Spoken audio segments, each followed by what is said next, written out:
Good morning, everybody. Can you all silence your cell phones, please, or turn them off? Please, thank you. And if you got here before the sign-in sheet, it is back there now, so please sign in. Good morning. It's 9:02, and call to order the October, what's the next, 21st, 2023 board meeting. We have a quorum. All 5 directors are here. And welcome to Patrick for his first meeting of official. Well, this time he's got to give a report. So. Okay. It's a little writing. So if we could all please stand for a moment of silence.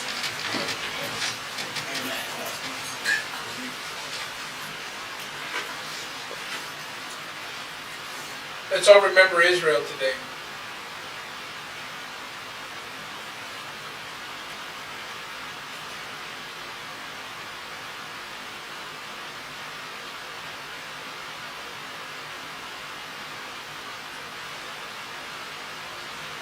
For the pledge. I pledge allegiance to the flag of the United States of America and to the republic for which it stands, one nation, under God, indivisible, with liberty and justice for all. The Texas pledge. All. Honor the Texas flag. I pledge allegiance to thee, Texas, one state, under God. You'll have a session on memorizing. Yeah. Some things are easy and some things are hard. Your attention level. Good morning, everyone. Thank you for coming out. All right. Has everyone had a chance to look at the minutes this morning? And do we have a motion to approve? Make a motion to approve the minutes from the last meeting.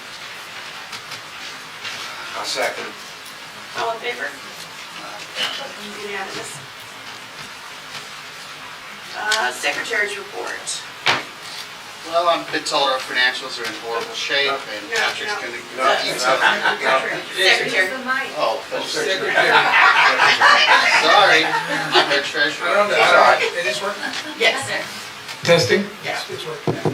He's anxious, Yeah. and that's He's ready to good. go. And that's a good thing.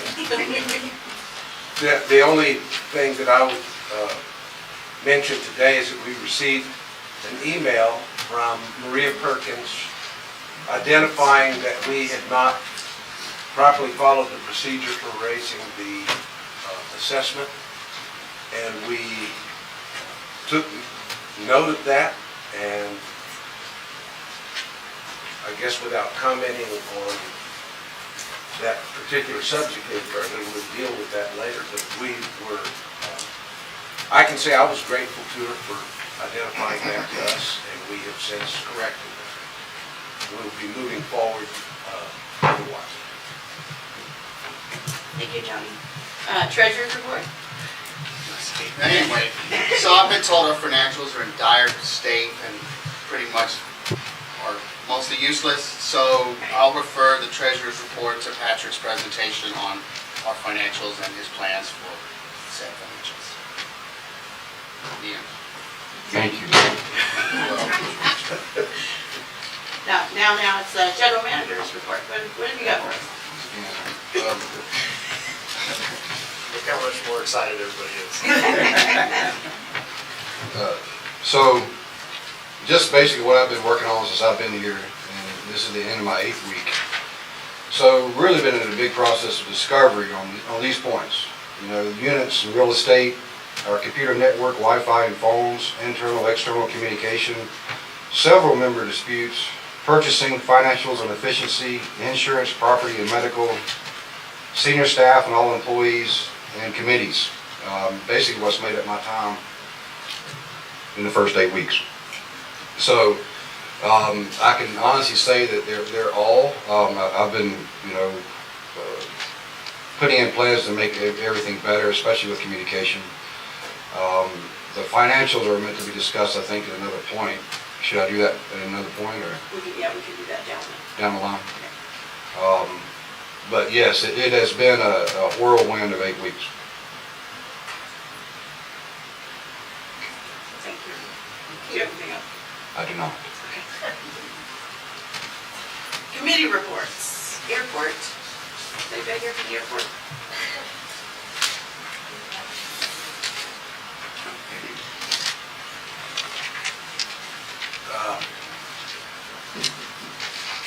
Shall I share that now? Yes. Yeah, okay. I am. The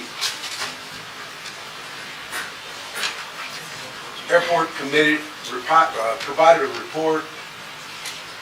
The airport was mowed 3 times. Maintenance is currently working on mowing the overgrown area.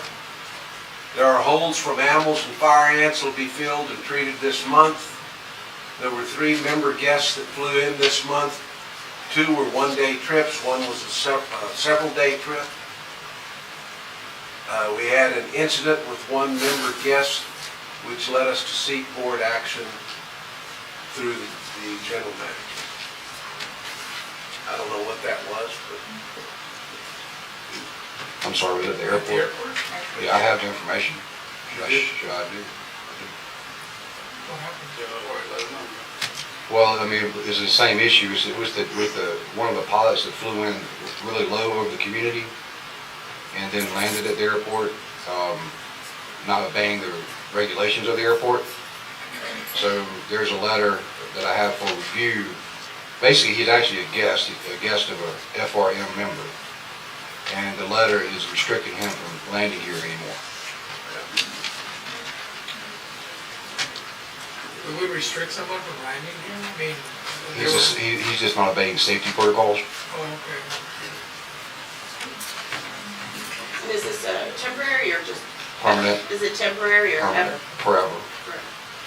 It's after multiple warnings. And there's documentation on those warnings? There's documentation, yes, sir. Anytime.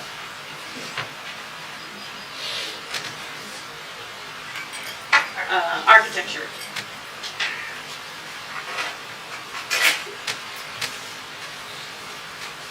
Since your last meeting, we've approved 11 permit applications in Table 1 until we receive more information. We've issued a couple of working without a permit violations. I greatly encourage anyone who's making any change to the outside of their property to submit a permit application. It's only a $25 permit for application. It's a $250 fine for working without a permit. We've submitted multiple violation letters addressing unsightly conditions and abandoned vehicles. We're still addressing loose dog issues.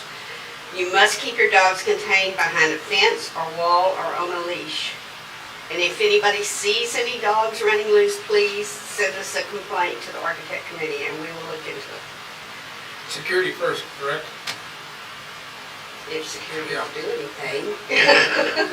My understanding is they won't, but they can send us a complaint and we will look into it. We have a new member on our committee, but unfortunately we lost a member. We have 1 member who cannot always attend due to work commitments. With that said, we still have the bare minimum to do business. If anyone would like to volunteer their time, please attend 4 of our meetings at 5 p.m. on Tuesdays here in the boardroom and submit an application for membership. We welcome people from different units to come and represent the membership of the entire fort in helping to keep our properties in line with the CC&Rs of each unit and protect our property values. Thank you, Francis. Golf report. before I read that, I'd like to commend the architectural committee for staying on top of these things. It's so important to continue to enforce what restrictions under the CC&Rs that we have. The golf committee reports that the golf committee assisted with the Danny Pena Memorial Tournament on Saturday and Sunday, October 14th and 15th. Friday was a practice round for the 23 teams who participated. Saturday night, a meal of brisket and sides awaited the teams after they played. The weather was perfect and a good time was had by all. Several players came out from out of town. Odessa, Del Rio, and other places. A bonus was to be on the course at the time of the eclipse. So they were able to, I'm not sure whether they were wearing their glasses, but at least they had that opportunity. The course is looking great, so hopefully those from out of the area will tell and spread the word. Respectfully submitted, Katie Brown. Reservation.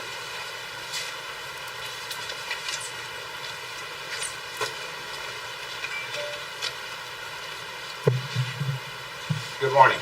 Morning.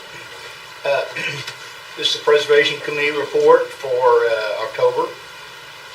After a brief discussion on a small job on the back of the Post Theater, the President had an update on the old stone wall at the south end of the Post Stable property. After a discussion with Russell Knoll, the Historic Society has agreed to pick up the total cost of repairing the wall. Eva Healy and Constance Kilgore did a repair survey on 4 of our 6 tax deduction historical buildings. The committee agreed that Seminole Hall should get special attention as our next repair job. Our committee has 2 requests that need to be acted on by the Board of Directors. Number 1, preservation financial reports need to be received in a timelier manner. It would help if we could receive an up-to-date balance of our account before our second Wednesday of every month's meeting. We need to know how much we have to spend. Number 2, we need the board to appoint a liaison from the Board of Directors to the Preservation Committee. We request that liaison be Tony Hackabell. Respectfully submitted, H.N. Bitter. Thank you, H.N. Mr. Bitter, I want to tell you that your supervision of the Post Theater, you did a great job, because I've gone by there and looked at it closely, and it looks like they did a really good job. Thank you. I appreciate that. Thank you. Recycle. Good morning, everybody.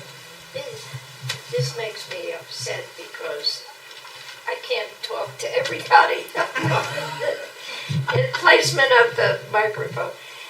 The good news is we got $1,000 from Rio Grande Electric, thanks to Joe Lapnis. Yeah. Joe, spent time writing the grant, and that was super. Fantastic. So last year we got another 1,000. So Rio Grande, yeah. Hey. I had hopefully two bids for a storage building for the recycle center. One I reported last month, $23,500, which included the concrete slab.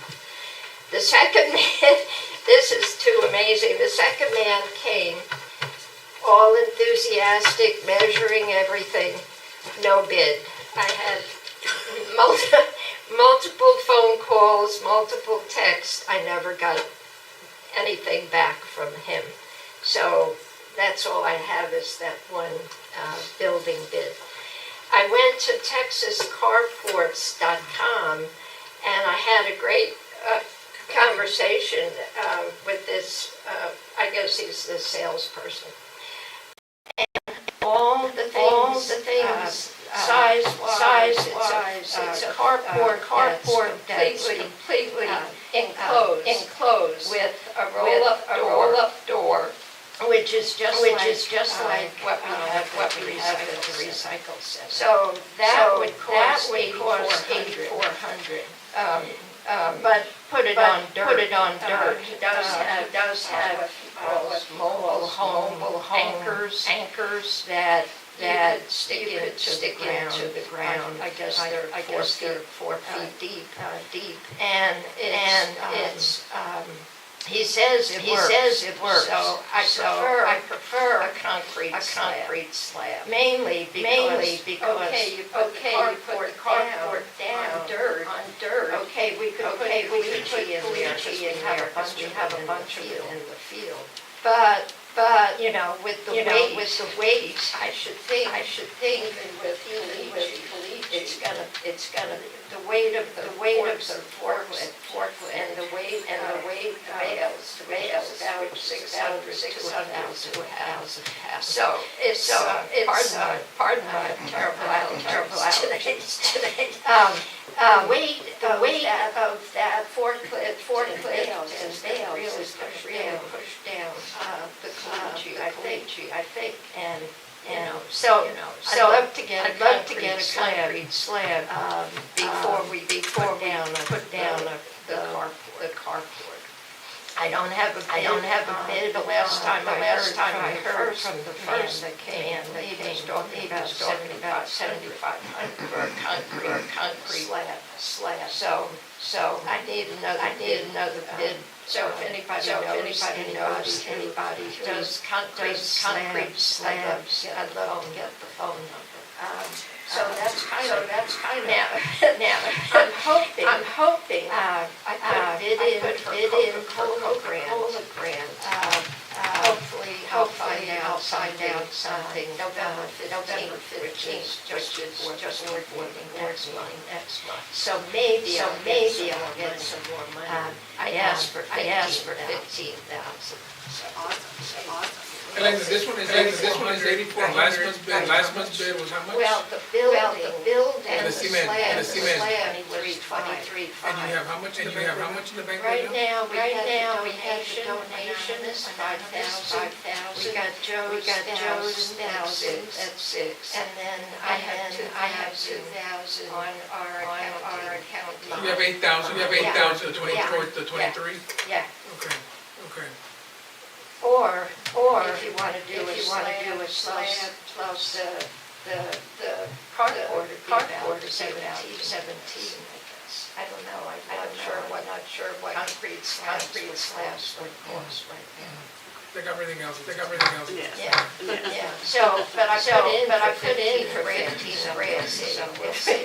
The last year I got 9,500 Coca-Cola. Everybody drink Coke. Well, they're so great right now. They're 50% of every plastic bottles recycled. So we need to keep drinking. Well, I'm just lobbying for it now. I'm not sure we're gonna make a decision today, but I would prefer to have a building on a concrete slab. We need to have these buildings a good amount of time for the work we're doing out there. Yeah. Did this Texas carports indicate that they put it on a concrete slab? Oh, sure. Yeah, that's always. But they don't do concrete. No, right. So that'd be two separate things. Yeah. I actually personally had three different buildings.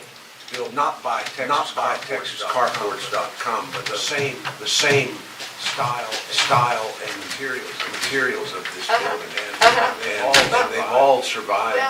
Well, supposedly, I think it's written on that document, with these mobile home anchors, supposedly it can withstand wind of 135 miles an hour.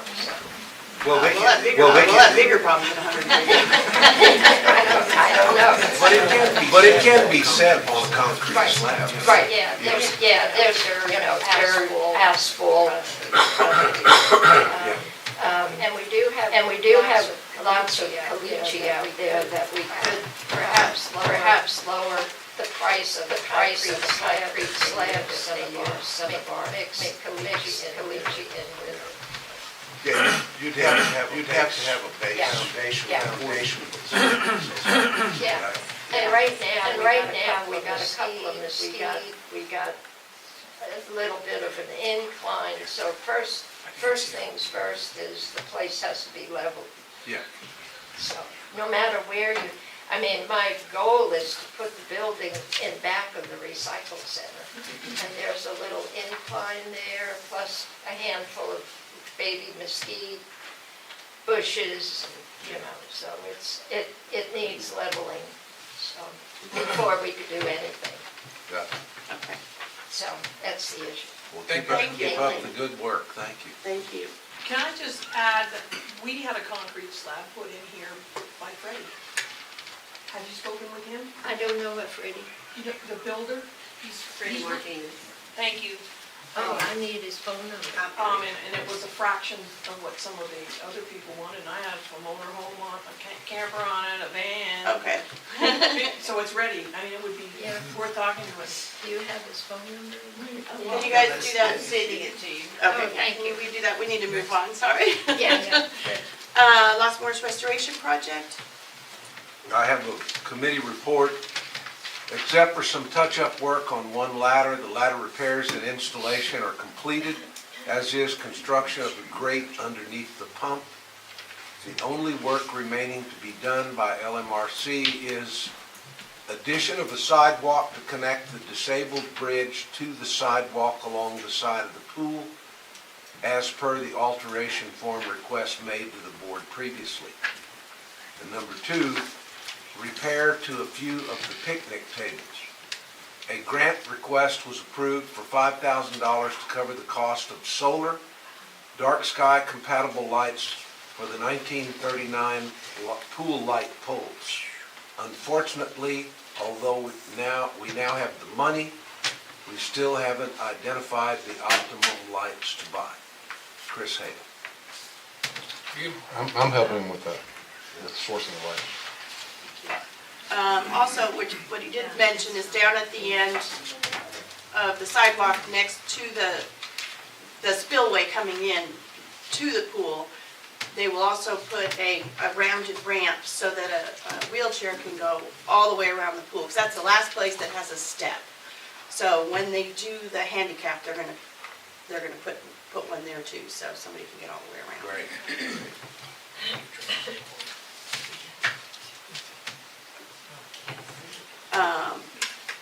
Election committee.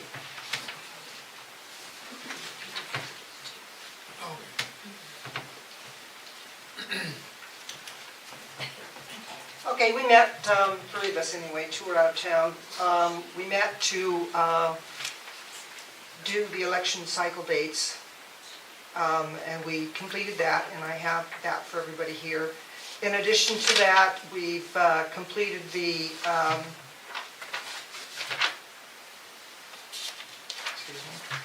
candidate data sheet and instructions, and also the PR notice that we need to go out.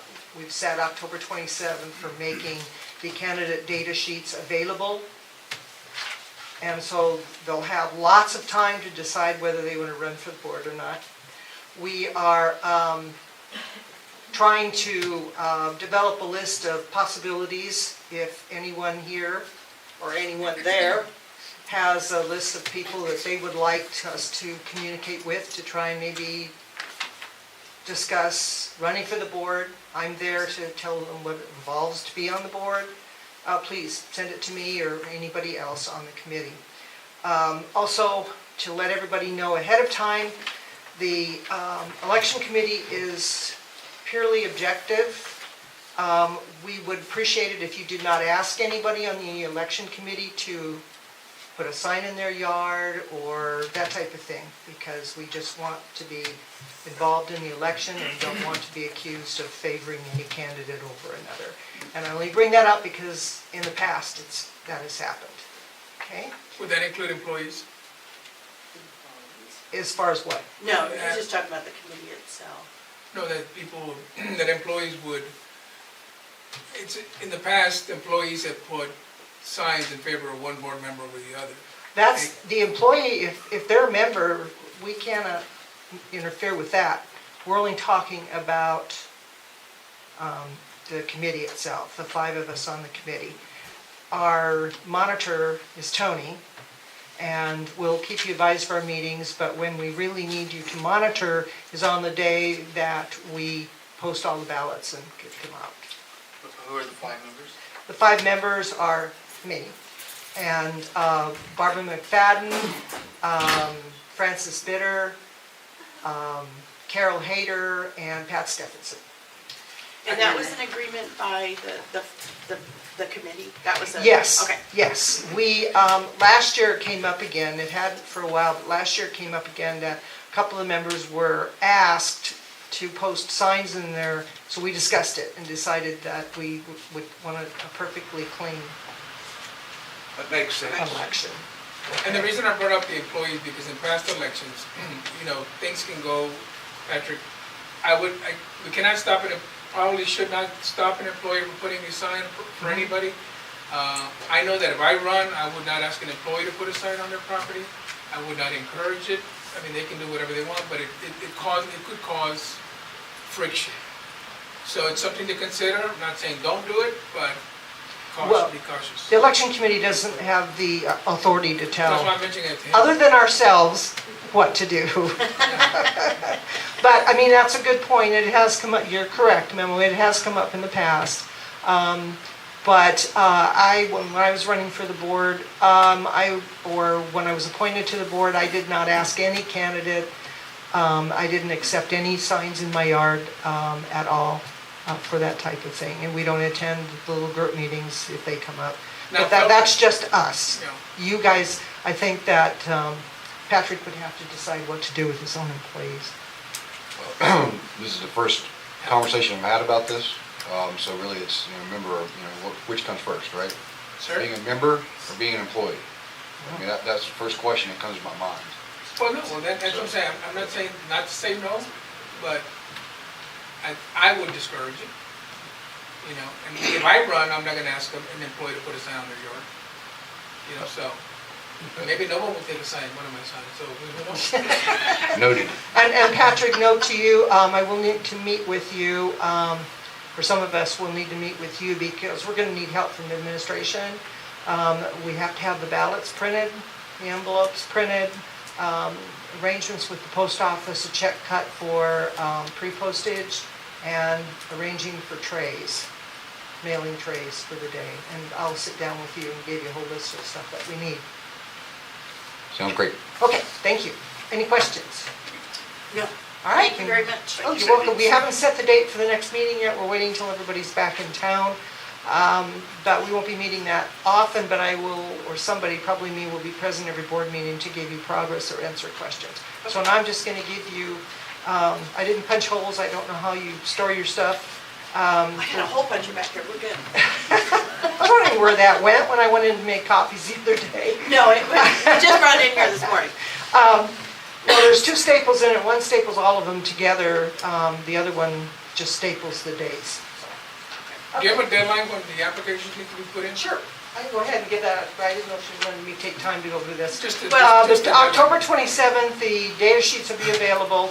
Candidate data sheets will be due in the administrative office by 5 o'clock on January 3rd, no exceptions. If you don't turn it in till January 4th, we're not going to accept it. Okay. This has come up in the past.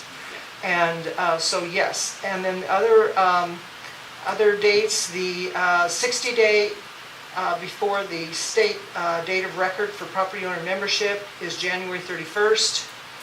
Our lists for mailing will be run after that date. We're required to do it no earlier than 60 days and no later than 10. Okay. And then we're going to fold all the ballots, the resumes and closures, and count all the envelopes out, and then we'll give them to Matt to keep the ballots. The envelopes mean nothing. And then on February 9th, a mailing list will be available to the candidates based on the January 31st property list, and mailing labels may be requested for a fee. And then on February 9th. And then February 9th, we will meet with the volunteers to stuff, seal, and mail all the envelopes. Okay? Great. Get them to the post office by 4. We've kind of got that down to a science. We're done like 10:30. And because we have to count them like 20 times before everything works out. So, and then we're going to meet in February to discuss pros and cons and what we can do better. And then the March 11th is the date that ballots will be due at the auditor's office, March 11th. And then March 16th is the March regular board meeting, where we will request the board to suspend the election committee until September. by our bylaws. And then March 30th is the annual membership meeting. Okay. Thank you. I have one for you. No, that's not great. Oh, thank you. I have I'm something standing to here, say. so I'll just flip them out. I have to apologize for not attending a meeting. I wasn't aware of it. You never got back to me. Yeah, So did. I apologize. I never Oh, got no, back. I texted you. If you didn't get it, I'm sorry, I Yes, I apologize. should have brought my phone, but I didn't get it, so. Oh, that's okay. Okay, thank you. I apologize I wasn't available. Isn't there a fine for that? Thank you. So, You don't get the info, you can't go. Okay. thank you, Sandy. Check to make sure, because I made 7, 5, 6, 7. Well, Cassie can make Patrick a copy. Okay. I've got one. Oh, you got one. You gave me one Already first. gave you. All right. Thanks, Sandy. You're welcome. And Pat, I'm sorry you didn't get that. You were on my email string. But we haven't called the next meeting yet. I do have, for anybody who's here from the committee, I do have your copy of all this stuff today if you want to come back and get it. I'm not aware of anything because I didn't get it. Okay, well, we I just can't did. help it. That's okay. There were only 3 of us there. There were 2 All right. people that weren't available. All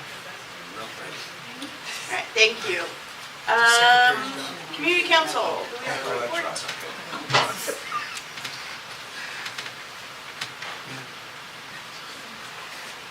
Good morning. Good morning. This is not really a report because our October meeting, we didn't have a quorum. So we were unable to have a meeting. We are still in need of a secretary. We would like to make that appointment at our November meeting. So we're begging someone to step forward and serve the committee, serve the community in that way. The secretary office term expires January of '25, so we're just asking for a 1-year plus a couple of months commitment. Also in November, we will be appointing a nominating committee for the January 24 annual meeting of Community Council. And their 2 positions will be open, and so we'll have a nominating committee for that. Of note, our Community Council meeting on November 11th, we meet at 9:30, the Board of Directors of Community Council. Everybody's welcome to come. At 10 o'clock, we're going to have a very brief meeting. We only have 2 things on the agenda, and I've already mentioned both of them. And we're going to have a meet and greet out in the patio area here for Mr. Grimminger. And I was told to make this announcement very loud. There will be food. Because I've been told that's how you get people to come to meetings. If you feed them, they will come. So I will be making request for refreshments to be brought. But at this point, just write down November 11th. Thank you, Barbara. Barbara, I haven't seen it lately, but and maybe you've done this, but sending the dispatch out for you for what you need Yes. for our community council. We post our agenda, but this is the first time I've had a need to go out and say, bring. Would you prefer cookies or donuts? Beer and brisket. You like thank you. donuts? Beer and brisket. We have to get the beer approved. We have to have a Approved. license. As long as you give it away, it's okay. Now, someone has promised a cheese and cracker tray. So Fantastic. there's variety. Before we move on to the old unfinished business, I was going to say something at the beginning that I forgot. I wanted to, and I'm sure the rest of the board would also, to thank John Wiley for bringing his equipment down a couple weeks ago. Do we need to turn the air? I need another layer on there. I think he deserves a standing No. ovation.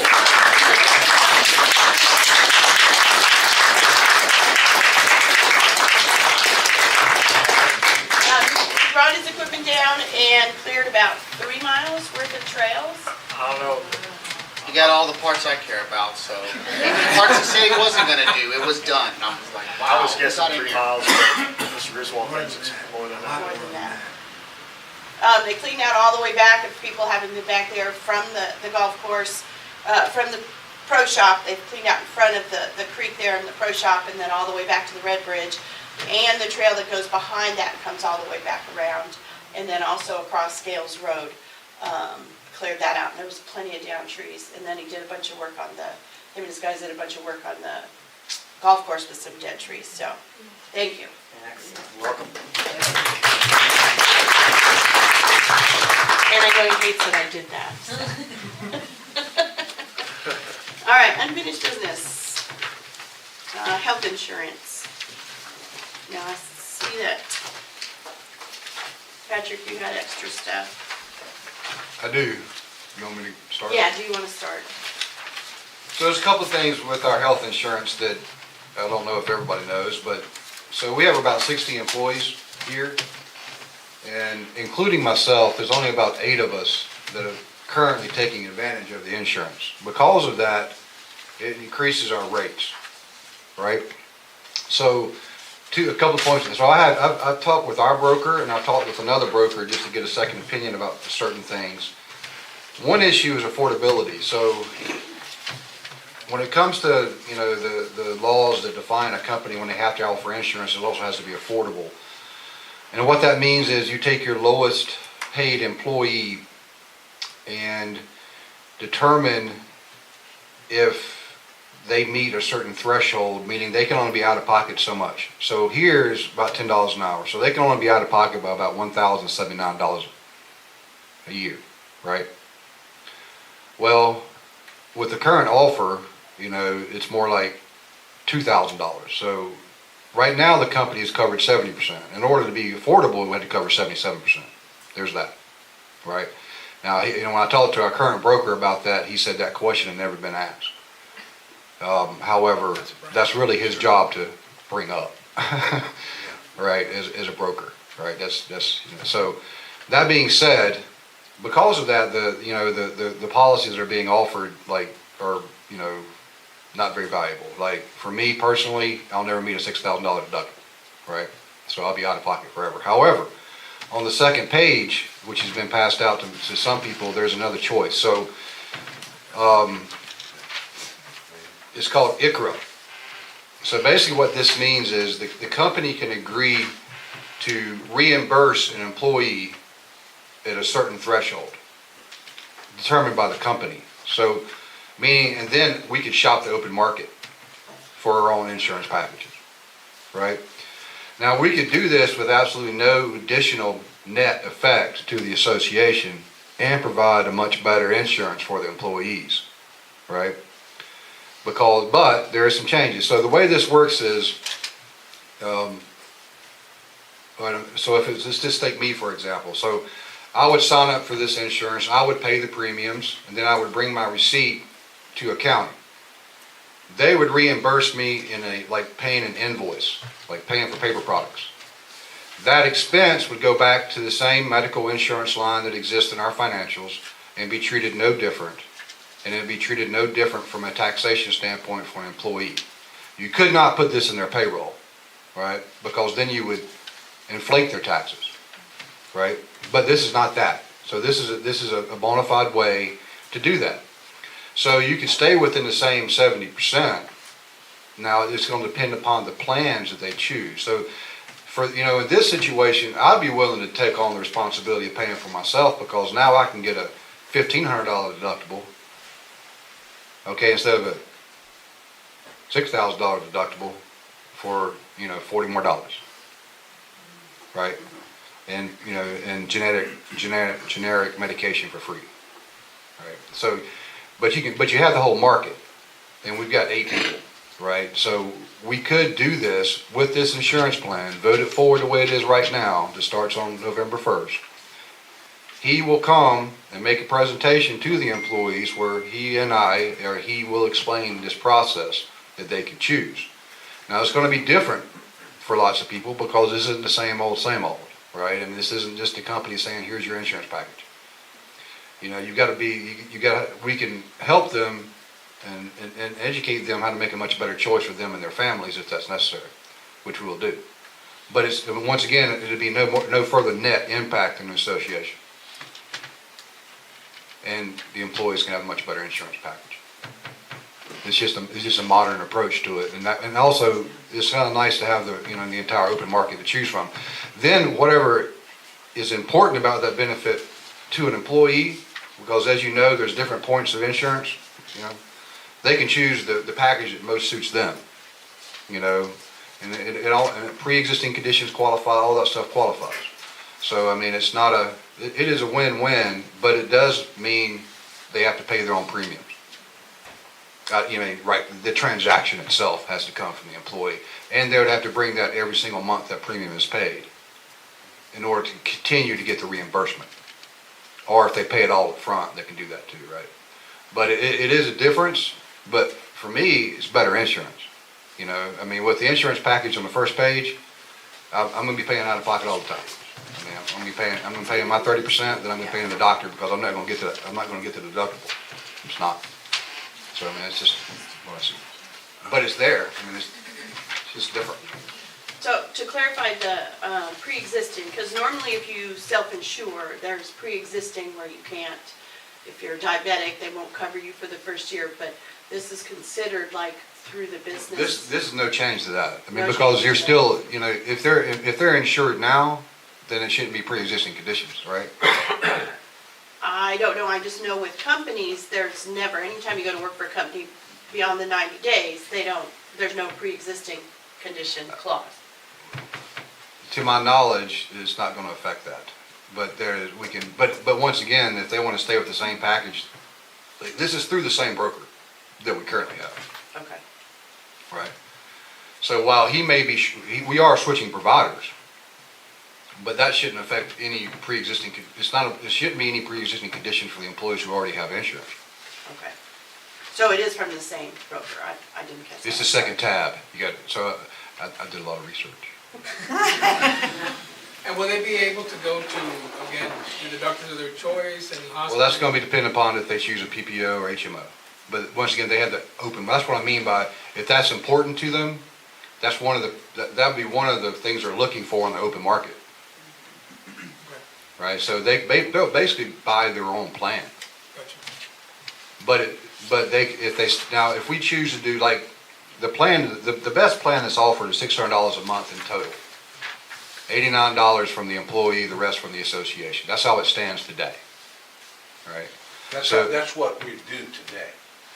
Yes. Well, maybe that's probably there's an increase year over year, but yeah, that's what we would do. Right. If we sign the papers today and say let's go forward, that's what we're doing. Yeah. I mean, that's the best plan you can choose in the normal way. Yeah. So if you say that, you know, and it's $25 to do this, to do the ICRA is $25 an employee, right? So basically we would include that in the calculation. So it would be the same net effect from a budgetary standpoint to include the $25 and the 70%, and then agree to reimburse that total dollar amount, right? No matter what they choose. Now, that's where you got to look at it, because if they choose it, I mean, it's not a percentage in ICRA. The company chooses a dollar amount, right? And that's what the reimbursement will be. So there is some, you know, so if they choose a plan, if we reimburse $400 and they choose a plan for some reason that costs $300, I mean, so you got to, there'll be some other policy about what they can and can't. I mean, so we're not going to reimburse them over the entire value of the insurance. You know what I mean? And if they go well above, the same applies. It's still the $400. It still is a set amount. It doesn't, that's the way ICRA works. It's just a set dollar amount. Right. Well, so my concern would be about the others that subscribe to our insurance coverage now. You've done all the research. You see the benefit of going that way. And frankly, I think we should, just my opinion, we should do something to accommodate, to make it where the out-of-pocket is lower, like what you've Amen. had concern about. Yeah. But my probably more of my concern would be, are these other 7 or 8 employees, can we guide them through the process? I don't want to throw them We have out and to. say, you've We got have to get to. out in the market and find your own plan now. We have to. Yeah, okay. I mean, that's really what the broker would do to some degree.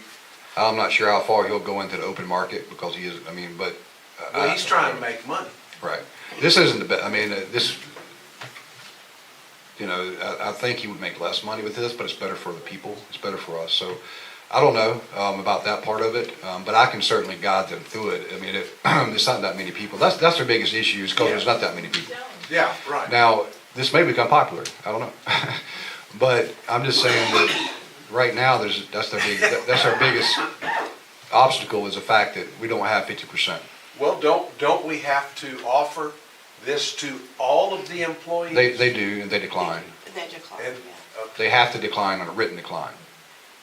no, I'm talking about the new approach. Has this new approach been offered? No, it has not. Okay, Because so- this would be starting November 1st. Okay, so that's why you just said what you said, and that is, this may become more popular than what we know it is. I don't know. I think it's a modern approach to a very old issue. I mean, you know, insurance, the medical insurance has changed a lot.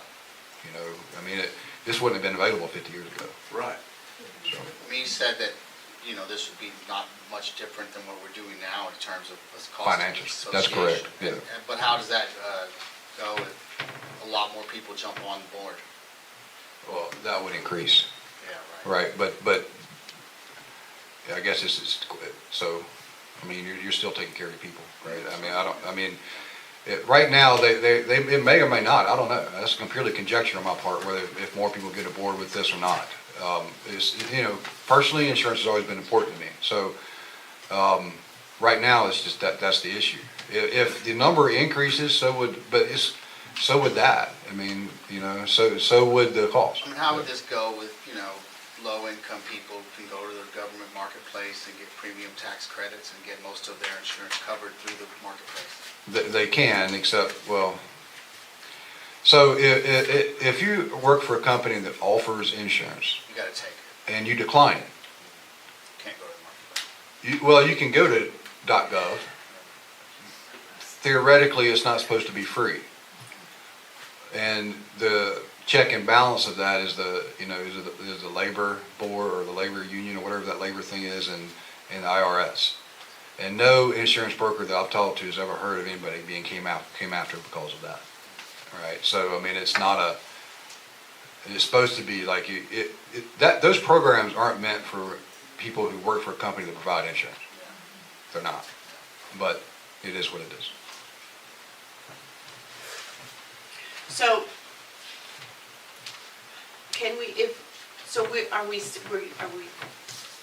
I'm just trying to figure out, are they still given the option of our normal plan? Everything stays the same.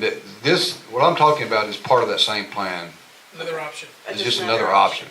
It's on the spreadsheet is the second tab. Okay. So it changes nothing about the board approving the new insurance, next year's offer, or however you want to put it, right? Okay. It changes nothing about that. I mean, it's always been there. It just hasn't been looked at, I don't think, right? I mean, once again, I started looking into it just because of personal reasons. I mean, but this is far more attractive to me. And I would think if anybody else is looking at what I'm looking at, it'd be far more attractive to them.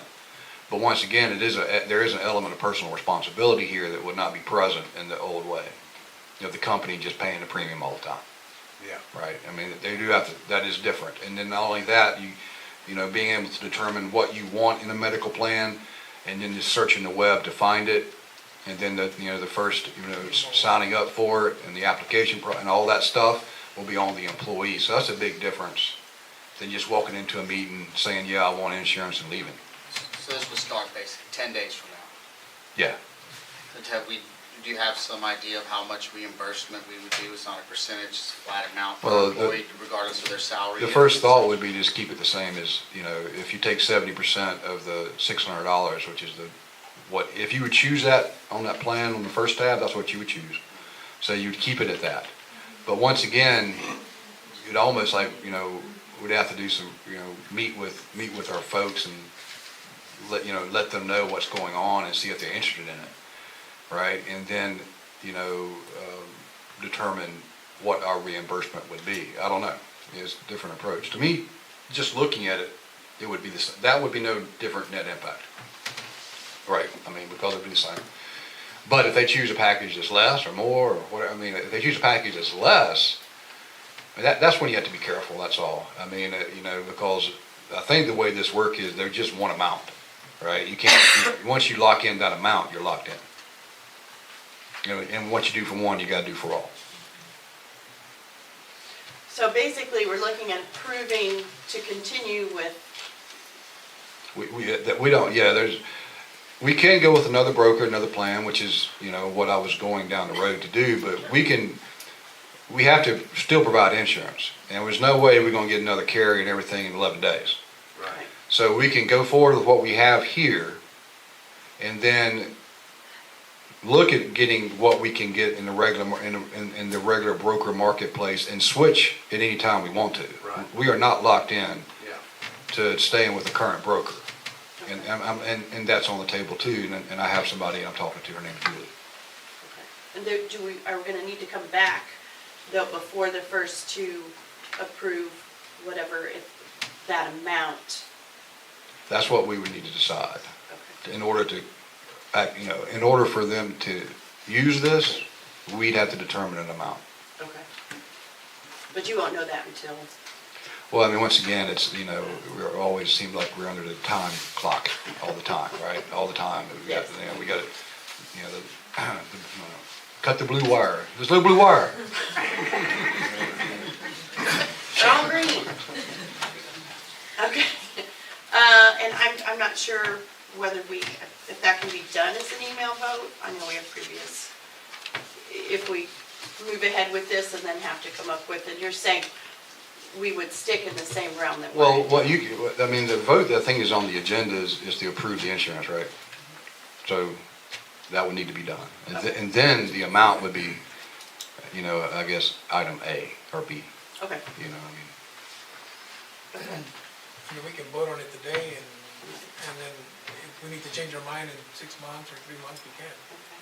So, does anybody else have any questions on the Have we board? discussed with the 8 people or 7 others besides you, the options directly, so they could throw their weight down? No, because this isn't available to them yet. So they would come and check it out. Once again, this is something that should have been, right? There's no blue wire.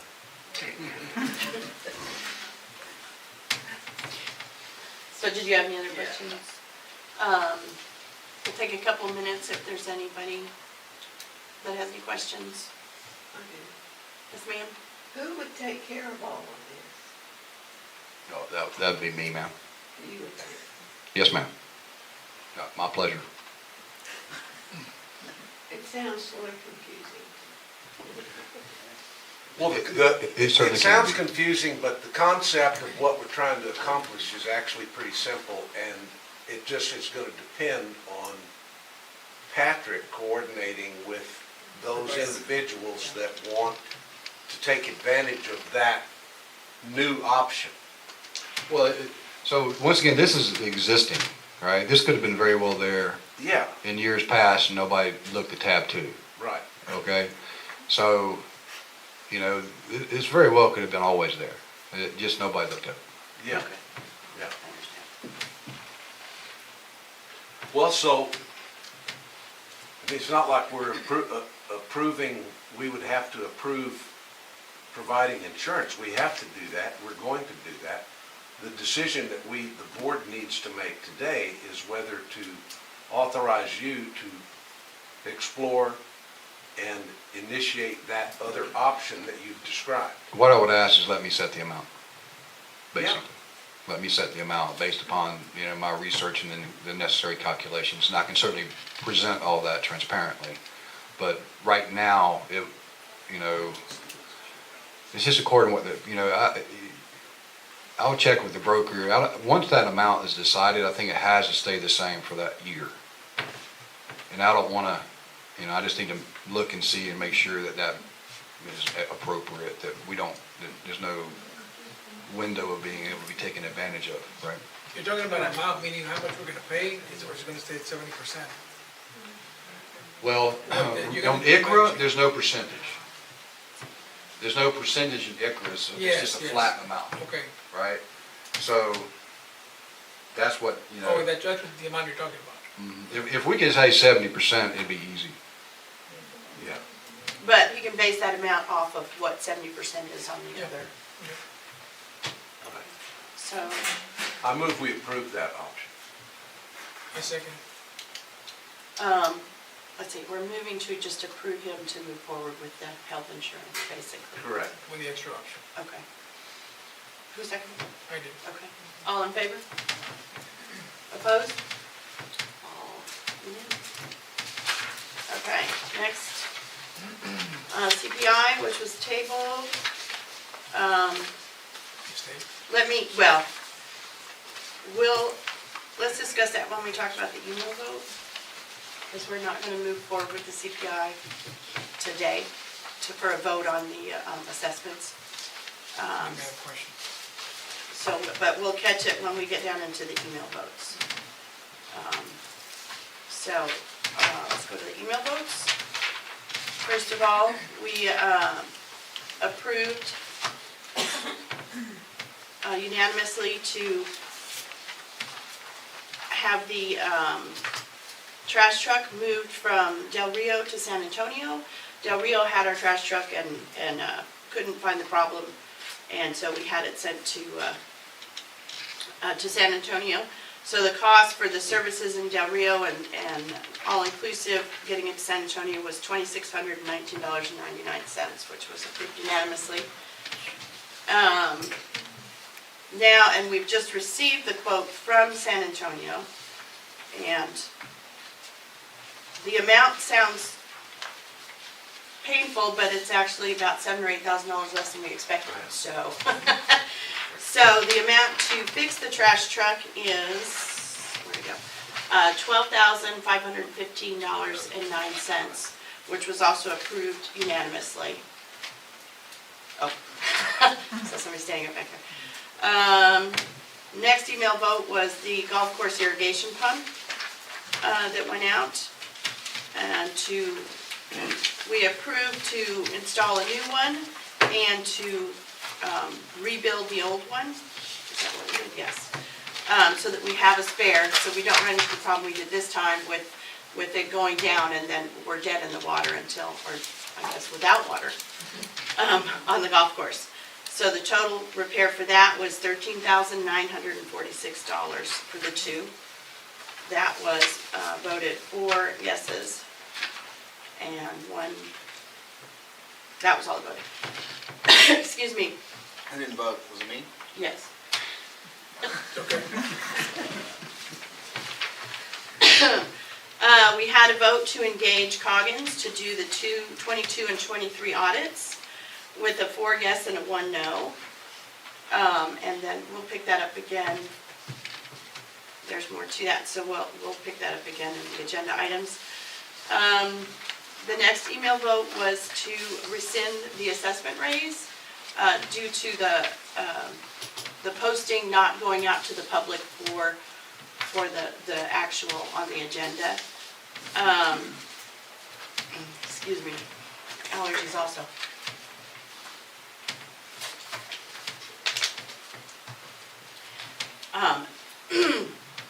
And we'll talk more about that later. We've got everything in parts today. The next vote was for the backhoe repair. We have 2 backhoes. One was determined to be not worth the cost to fix for us.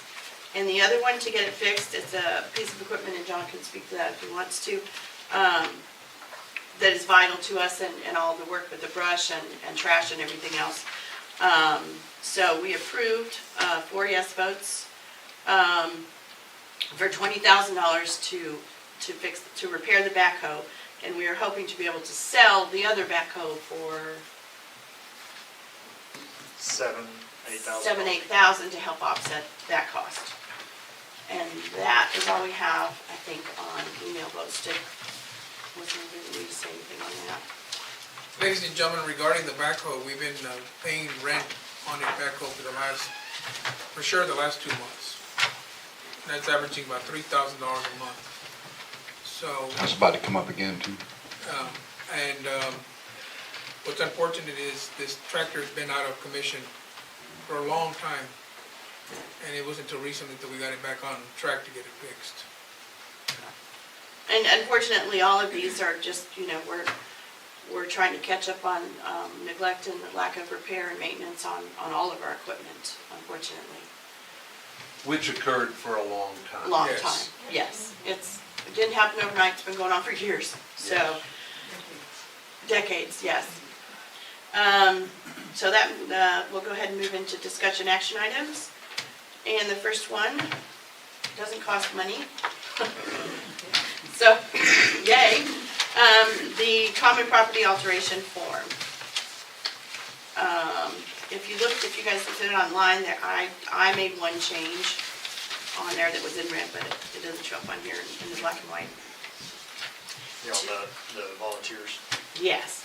So, it says that the form should also be used by Fort Clark Springs committees, organizations, and I just added, and volunteers when recommending to the board an alteration of common property. And everybody has seen this. That's the only thing that changed from what came with the ad hoc committee. Does anybody have any questions or want to make any changes? I think this is great. It's a good place to start. This only applies to common property, specifically also historical property. So, before anything's done, there's gonna be a review, and then it'll be either approved or not approved. But there's gonna be multiple people eyeing this situation, and Ms. Sandy was part of the committee, and they came up with a good product. And it'll follow along the lines of architecture, so there'll need to be plans and scope and everything that, that wants to be done to our property. Francis, you were part of the committee, too, right? Francis, Sandy, anybody else that I missed? I'm sorry. For sure, those two. Yeah, thank you. And because I saw you all there, I was there too. So before trees are torn out, sidewalks are ripped up, we're gonna have a say in it. That's the There's a point. process, and it should continue on with the next 20 boards. With that, I'll make a motion to approve the common property alteration form, and then also by next meeting to create a policy resolution for instating it, correct? Yes, We have to do that. Okay. yeah. I second it. All right. All in favor? Unanimous? All right, the next item on the agenda is tax and school bond impact. This is a discussion item, and John is going to speak to that. Okay, everybody buckle up. There's gonna be a lot of numbers thrown at you. First of all, first and foremost, I don't see any children in here, and everybody can make their own decisions, but I, for one, have found very hard to make decisions when you don't have all the information. And you might still have questions. I don't know that I have answers to all of them, but we also have a school board member here that might be able to answer some stuff. There's been a lot of growth in Kinney County. I don't 100% have where to start. In 2017, the total taxable amount in Kinney County was $303 million. Okay, that was for the whole county. Now, growing up here, and I think there's a stigma that's kind of followed this county as a whole. And we've always been kind of a poor county, but especially the Fort and Brackettville is that, well, it's cheap to live here. Well, that's always been true for real estate, but you can't run from the IRS. They're going to get us. The state's getting us. Everybody's getting us. We've all felt that, right? I mean, everybody's taxes increased this year. So in 2017, that's very evident here, is that it was $303 million. Okay, in 2023, that's $940 million. Now, a lot of that's solar farms, some agricultural, but it's also a big portion of that is our home prices have gone up in this county. And so it's just something to think about. We're all being impacted by taxes here, and there's not really anything we can do to stop it. We all know that the tax office is under pressure from the state to increase taxes. Historically, taxes have always represented roughly 60% of your appraised value. So, you got a $100,000 home, you look at your tax roll, it's 60. The state is trying to push that number up. I don't know what they want that number to be, but they are trying to push that number up. It's 100,000. They want it to be 100%, which obviously anybody in their right mind is going to get upset about. So, some numbers that are really important to the association, and this is all, I'm not here to tell anybody how to vote or how I would vote or anything like that. I'm just trying to give everybody information as it pertains to the association, okay? The 2021 value for all Fort properties was $7,042,000, okay? In 2021, we paid $112,000 in taxes. In 2022, that number went to $7,372,000, okay? So we had a price increase or an overall evaluation increase of 4.67%, and we paid an additional $15,419 in taxes. Now, I'm going to, once again, buckle up. I'm going to wrap back around over here and say a normal CPI index rate increase for the fort with an average, with our total assessments currently to this year, being $1.6 million. That's all of the assessments that the fort collects for operational, okay? Now, if you take that times 2.5%, that's $40,000.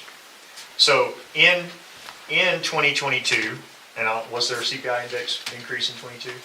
Yeah. Yeah, that was 9%. 9%, yeah. Let's just say that we had increased it, the 2.5%, it was just a normal run-of-the-mill year. I mean, we would have only really been increasing what the fort had its disposal by $25,000. So, I think it's just really easy to think that the fort's costs don't go up, but they do. And they're not going up because of the school bond, they're going up because our taxes are going up, property valuations are going up. Okay?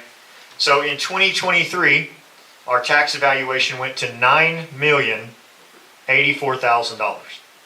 From Okay? how much? From $7,372,000. Now Lisa fought her butt off to get that reduced. It was actually going to be $9,586,000, something like that. Anyway, she got it, decreased by $502,000 or something like that. With that tax increase, they did lower the tax rate that the county's taxed at. So we only had an increase of $8,059. Okay, so we paid $135,000 this year in taxes. Now, that's obviously a very unusual year.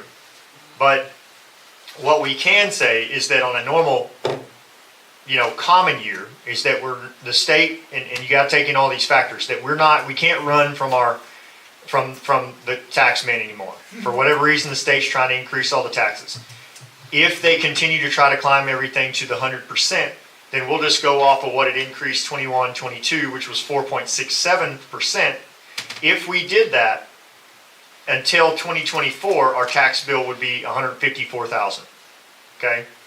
If we apply that same calculation through 2025, our tax bill would be $175,000. That's a 4.76% increase every year.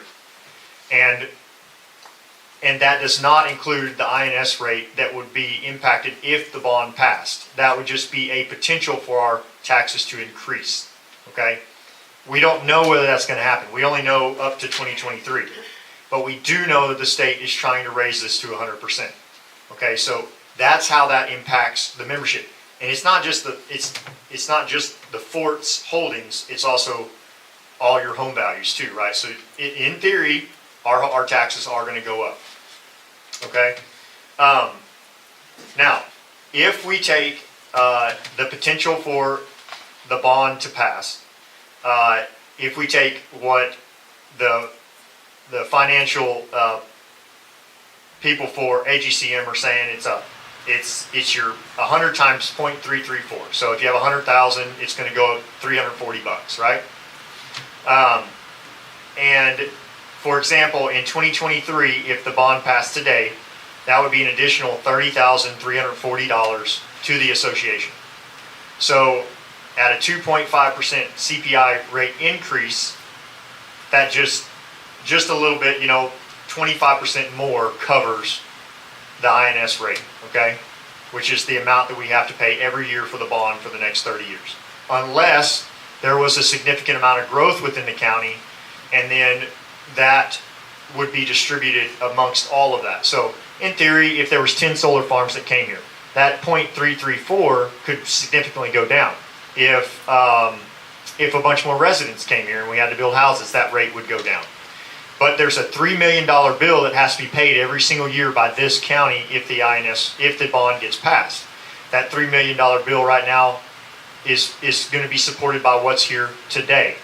It may not, in the future, we may not have any growth. We really haven't had any growth for 20 years, other than on the taxable side and citizen growth in 20 years, other than on the taxable side of our tax growth to $940 million, okay? But that's also supposing that the tax rate doesn't go up. That's It's not just locked in. today. Yeah. That's today at 2023 rates. Now, we still have to go through 2024 and then get to 2025. If we get to 2025, that $30,000 number, if our taxes have gone up, say 4.67% each year, so that's another 10%, then in theory we'd be close to 10 million in assets, and that $30,000 number would, go up by $3,000 or $4,000. Okay, so once again, I know that this is a lot of information, and I would just say watch the video over again and try to take notes or something, because I never wanted to know this much about taxes. Now, I know there's been a lot of confusion or potential confusion for the 65 years and old.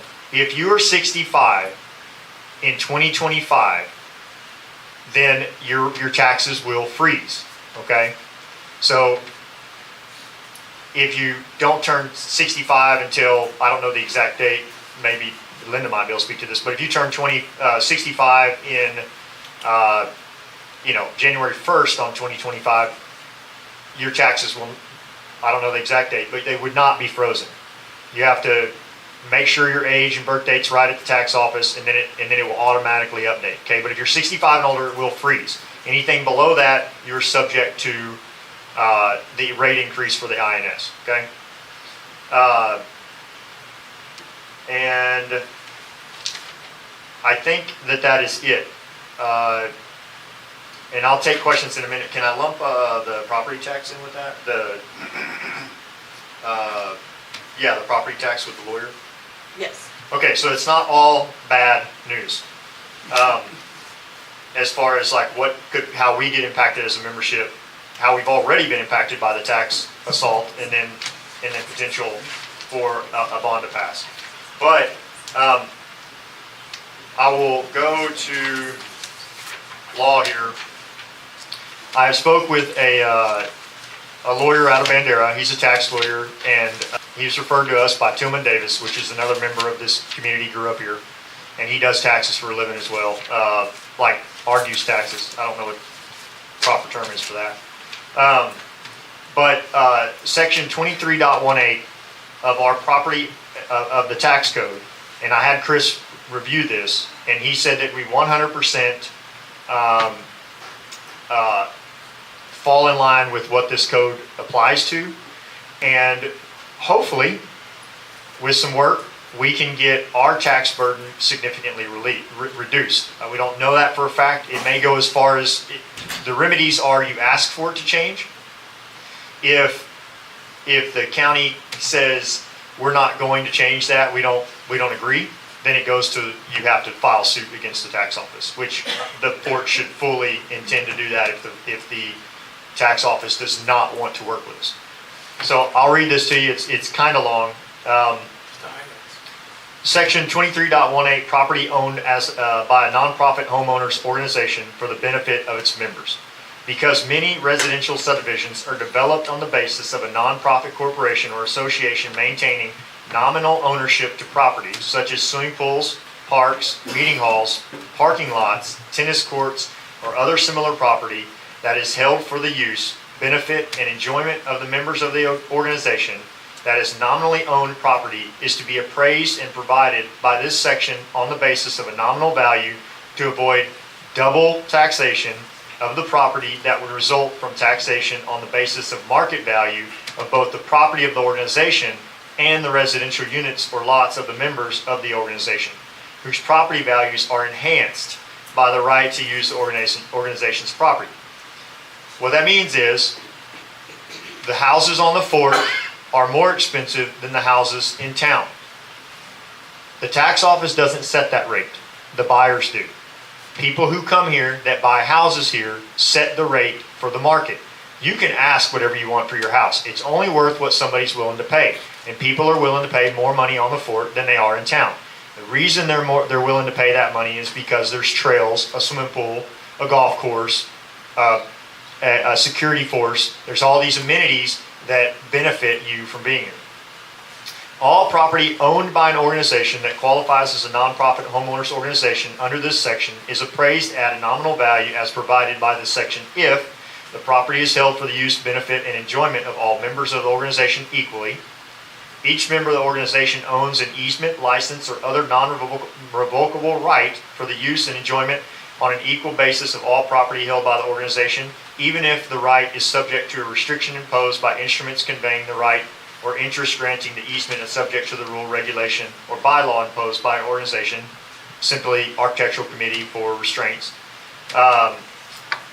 by the organization pursuant to authority granted by articles of incorporation, declaration of covenants, conditions of restrictions, bylaws, or articles of association of the organization. And each member's easement, license, or other non-revocable right to the use and enjoyment of the property is appurtenant to an integral part of the taxable real property owned by the member. The chief appraiser in appraising property owned by a member of a qualified nonprofit homeowners organization who is entitled to use and the enjoyment of the facilities owned by the organization shall consider the enhanced value of the property resulting from the member's right to the use and benefit of those facilities.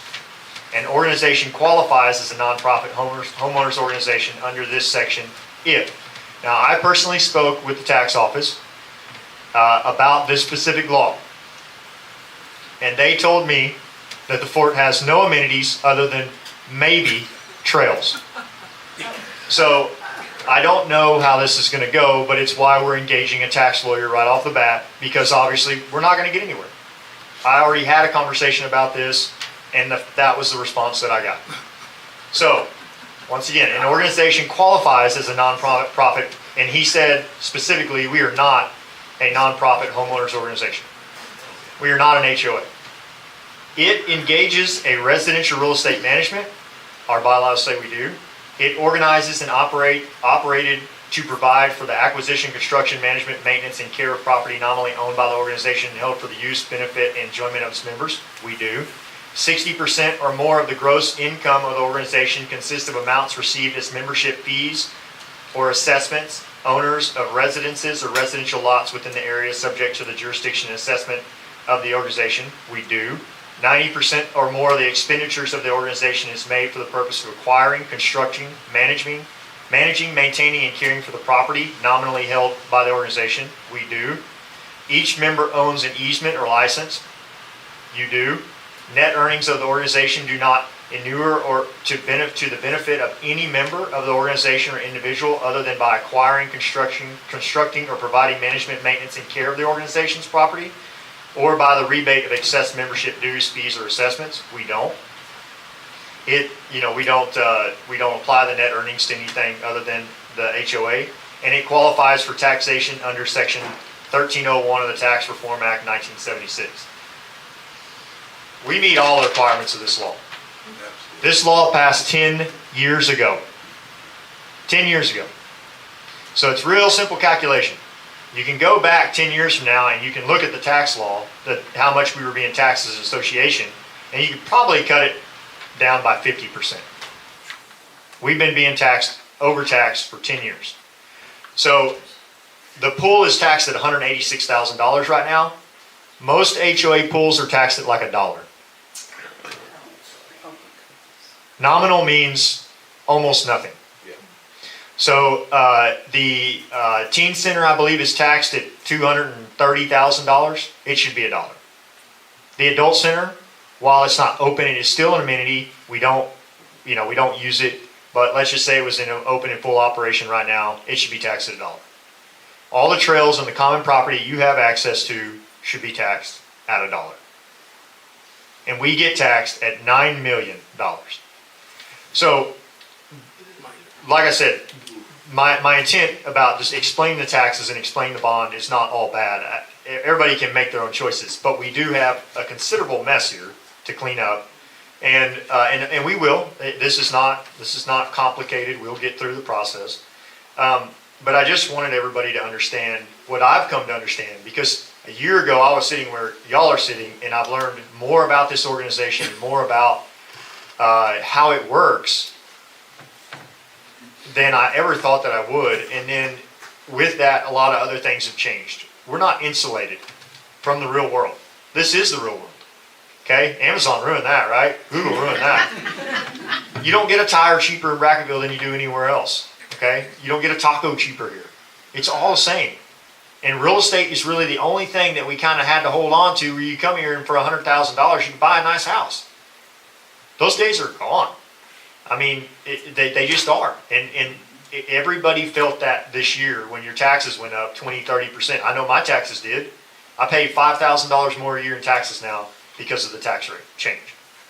So, I just want everybody to be educated about it. Everybody can make their own decisions. And if you have questions, please ask. I don't know if I can answer them, but maybe one of us can. It sounds like some of the properties like Seminole Hall that we don't even use would behoove us to open them up as something for the membership, possibly to get them on the tax roll. Well, technically they are open to the membership. I think it's $150 and you can rent it and you can use it. It doesn't say to have an amenity. If you look up the definition of amenity, the convenience store is amenity in town. That's an amenity. An amenity is anything that makes your life easier or benefits you because it's there. Seminole Hall is there. If I want to rent it for a family reunion, I can do that. It's not free because there's cost incurred when you use it. Is the past and past years that we got jacked around? Yes, you cannot, as much as you want to get back at the tax man, the government has set up, they're like the sixth wing of the government, right? Like you can't sue the tax office retroactively. You can only do what's there in front of you that day. What I'm hearing You will never get a refund. Yeah.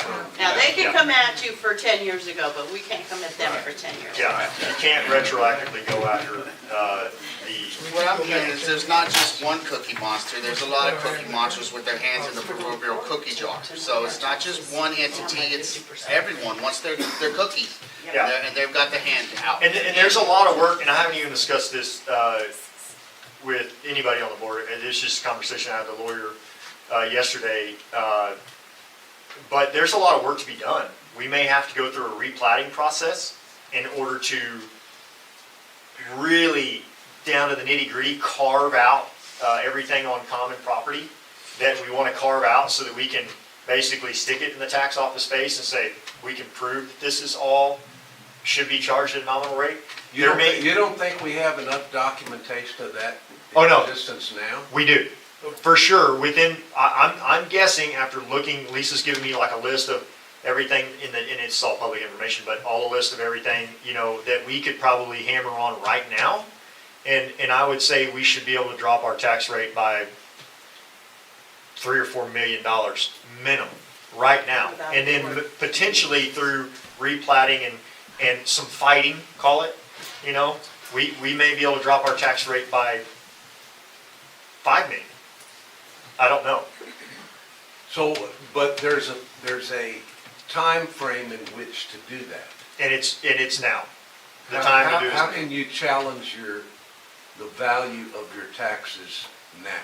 You start the process now, going to the tax office and starting to work with them, and you just say, hey, look, this is what we see. We would like to submit this and start getting this ball rolling that we would like for 2024 to be changed. Yeah, that's what I'm talking Yeah. about. You obviously all get an assessment each year, and then you have a certain amount of time in Yes. which to challenge that assessment. I think that's where we are. We just want to get a jump on it. Yes. Yeah, he told me that when I called him, because we figured this out Actually, June, we, July? we did not figure this out. My wife figured this out because she was protesting our taxes and she ran across this law. And then, of course, I got the law and read it and I was like, oh my gosh, well, we have to address this. I didn't know this way it works. So then I called some, like, people like Tim and Davis and they said, no, HOAs work like this. And I just was blown away by this information. So then I immediately called this lawyer and said, hey, Chris, can we, mitigate this? And he said, not this year, you can't. If you don't have it done by whatever, March 1st or whatever it is, and you don't have this in, then you can't, it's done for that year. No, I think it's in March that you get your assessment. Yeah, whatever it is. And then you have, within so many days after that, to begin the protest Yeah. process.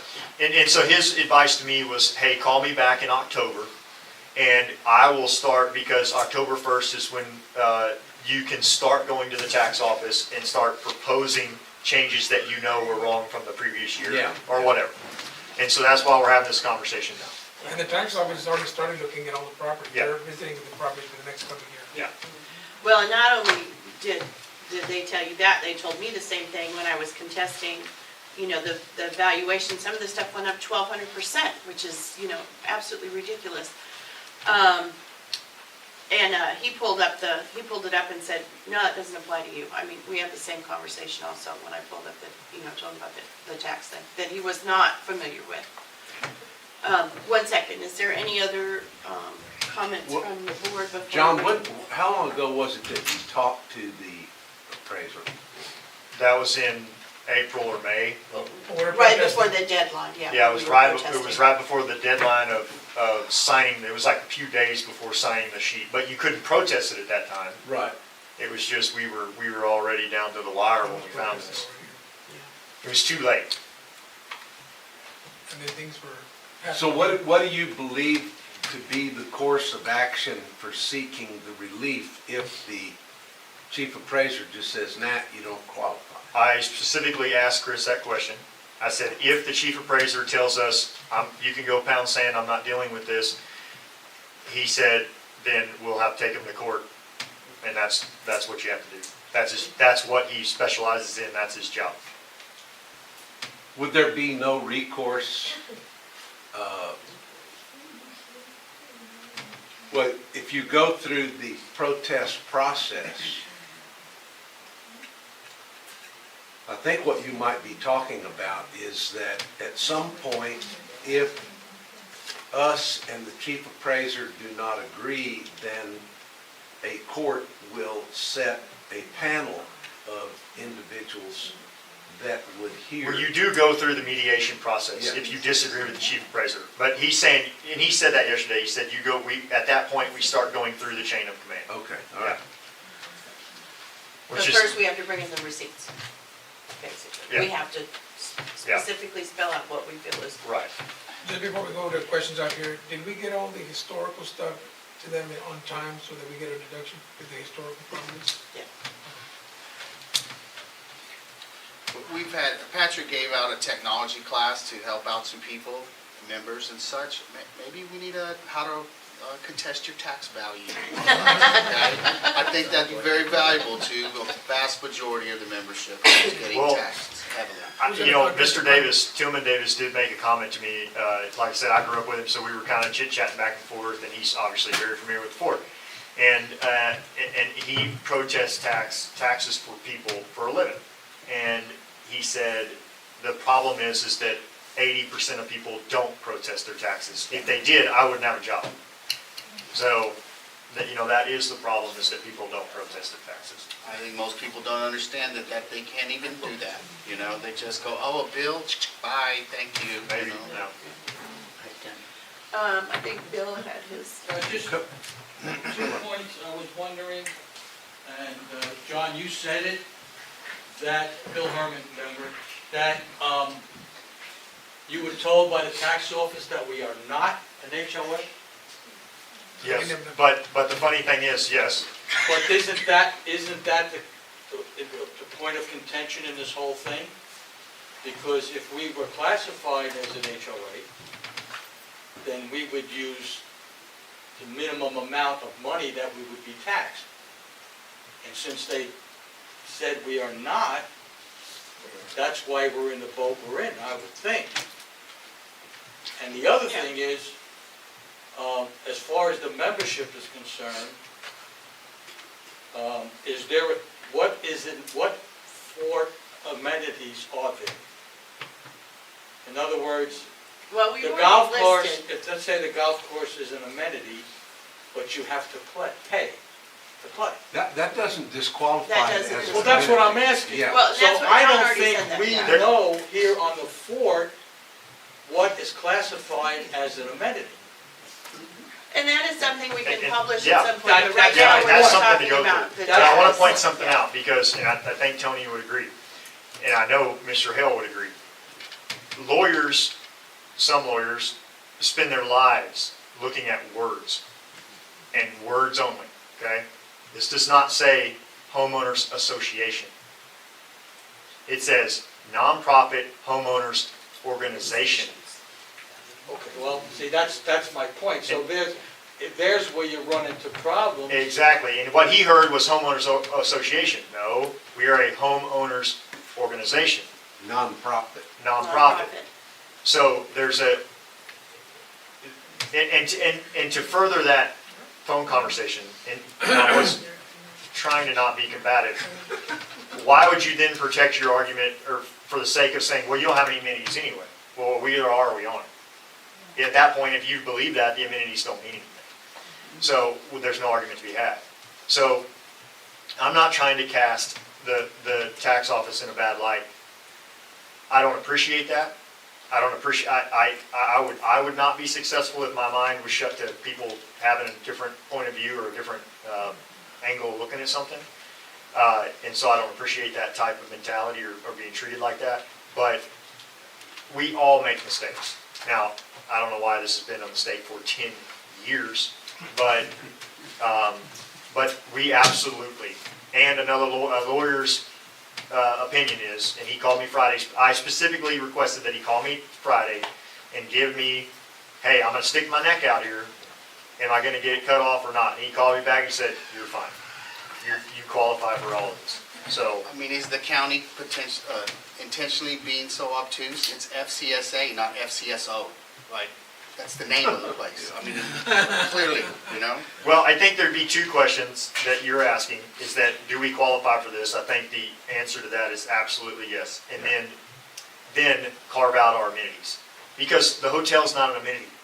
The golf course, golf course pro shop may not be considered amenity.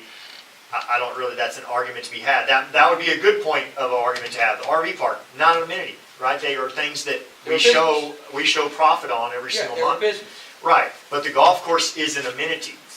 It doesn't matter where you're, unless you're at a really high-end place, you pay to play on a golf course. No, I understand. You know, even if it's part of your HOA. So you can't say, well, you have to pay to play there. Yes, because you incur wear and tear playing there, but you play it at a, we'll call it a nominal rate compared to somebody coming off the street.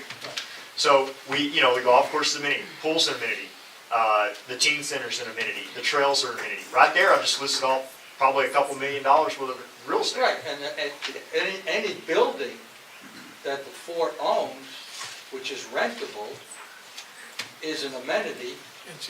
The same NCO way- Club, Yeah. Seminole Hall. Commissary. So they all would be amenities. The fire But station. I don't think people here understand what an amenity is. Well, and that's a different conversation. Let's. No, I Stay understand, on- but it has on to track. do with the taxing stuff. Right. So anyway, we're working through this. It's very important, and we're hoping to really reduce our tax burden. Thank you, John, for pushing through that. It was good.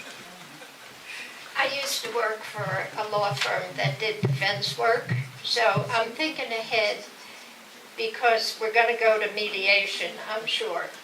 And on the negative side, in other words, for the county, they're going to say Fort Clark Springs is a cash cow. If we lose it, what's the effect on this county? Well, I right? think So that's that is a great question. And so I I'm consider telling you. that, because if we reduce, and I don't, But are we just 7 mil out of the 900 and something mil? exactly, if Yeah. we would have been having this fight, say, in 2015, and it was 270 million, and we were gonna slip out 7 million, then that percentage we'll call it at that time considerable. But now, we're at 940 million. Yeah. So you're less than 0.1% if the fort disappears. Okay. So. Well, that sounds better, but I'm telling you, what the effect on our loss of, the county's loss of, say, 5 million Right. is then the businesses are gonna be taxed higher. So they're gonna be a little bit upset. I mean, the businesses are Rio Grande, Electric, whatever big businesses are here, probably the school And district. we're not talking You know, about so- like a crazy amount of money. So Yeah. if we just took the numbers from this year, These are estimates. it's $30,340 that the Yeah. fort would be paying every year in INS, okay? Yeah. So if we cut our tax bill in half to 4.5 million, and the bond was passed today, and we cut our tax rate down to 4.5 million, the total amount to be broadcast across the entire 940 million taxable amount would be roughly $100,000. So when this comes to mediation, you better have all those numbers really clear Yeah. so Well, that. that's gonna be somebody else's job. Yeah, right. That was the lawyer's job. Tax attorney. All right, so I think we need to move along before we all lose feeling in our legs. Audit engagement letter. So we voted to engage the firm to do the 2 years' worth of audits. And because of the way it was written, we ended up receiving 2 invoices that were unexpected. There was just discrepancies in the way the engagement letter, and it came out to be more than what we were expecting it to be. So we went back to them and are going to have them do 1 year, or this is what we're proposing, to do 1 year, to do 2022, finish it, and then start 2023. And they're billing us for 2022. And they came off of the price that was part of the original engagement, because some of the work we can do in-house and with the regular CPA at a cheaper rate. So although we voted for the engagement, it's now on the agenda again to vote for the new engagement. I don't know if anybody wants to, Jason, did you want to speak about the details? When we got the first engagement letter, it was about 9 pages of convoluted legalese garbage, okay? Everyone on this board read it. I line itemed out. Lisa found that they were actually charging us for some already engaged taxes in there. And my opinion was that if we can't even understand the engagement letter, what kind of convoluted audits are we going to get, and how is the membership, or even myself, going to understand it? So I was the one person that voted, do not engage Coggins. 2 weeks later, here comes double bills. Everyone was confused, and now we went back to 1 year. We've been spending 30 grand a year or so on audits. Between 30 to 60. And so that was their quote, but their letter was so convoluted that everyone thought, oh, this is for 2022 and 2023, we're getting a great deal. And I said, no, this is meant to confuse. This whole letter is confusing. No. But now we're here talking to them again to engage in 2022. Well, I think it would be important, I read the letter as though, this is just my take on it. I read the letter as though they were going to do both the audits, and I'm pretty particular when it comes to words. They were going to do both the audits for $23,000 plus the additional cost, we'll call it $30,000. But I made some notes here because this is just 1 month of meetings, or our email votes are containing 1 month of meetings, or we'll call it 30 days between each meeting, right? And I'll tell you why we all read it that way, other than Jason, was we got roughly $50,000 that we've spent in the last 30 days for the trash truck, golf course irrigation pumps, and backhoe repair. Okay, so we're all a little bit sunburned. And we are absolutely sick of looking at things and having to vote on approving another 20,000, another 20,000, a lawnmower, and just fixing everything. It's like, what in the world's going on? And so I think we all read what we wanted to see. I still don't like the way it was written, and I don't agree with the way it was written. It never in there distinguished between the two audits. It combined the two audits in every single part of the contract. At least that's the way I read it, and I think we kind of all misunderstood it. That's the way I read it, and that's exactly what I thought. Yeah. Now, Lisa engaged these people and asked them like, hey, we misunderstood this, how could this be?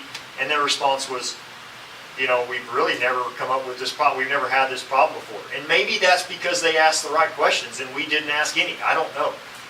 But the facts is that we pay, you said, did you just say 60? Yeah, 1 year, when I look back at it, between all the different things because of the mess it was close to 60,000. Okay, we'll just say on the average, we pay about $30,000 a year for an audit, and we must, per our documents, do that. And this company has been working with Lisa and trying to knock some of this stuff down, and they're not exceeding that number, they're beating that number. So, I don't like the way the letter was written, but I might have just seen what I wanted to see. And it would be my opinion that we move forward with them. We do not have people lining up at the door, correct me if I'm wrong, Patrick, trying to do audits for Fort Clark's books. Actually, in the world of CPAs, homeowner associations are special. Not all CPAs do them, only specified ones do. So no, there's no line. You had trouble with people even calling you back. Yes. So the new amount, figuring in, I have to let me look at the old one, like right, so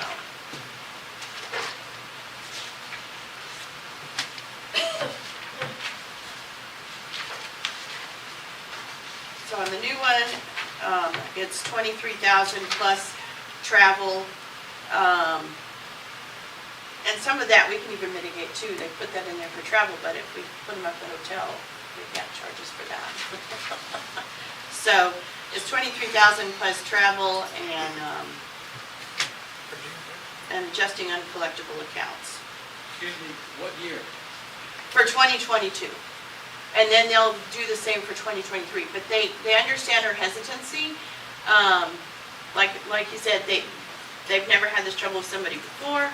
I was adamant with them that, and they said they would work on how they do their engagement letters in the future. Well, and I'll just read to you too, just because, like I said, I generally catch stuff like this. In this contract, it says engagement, administration fees, liability, and other. Well, that really sticks out to me.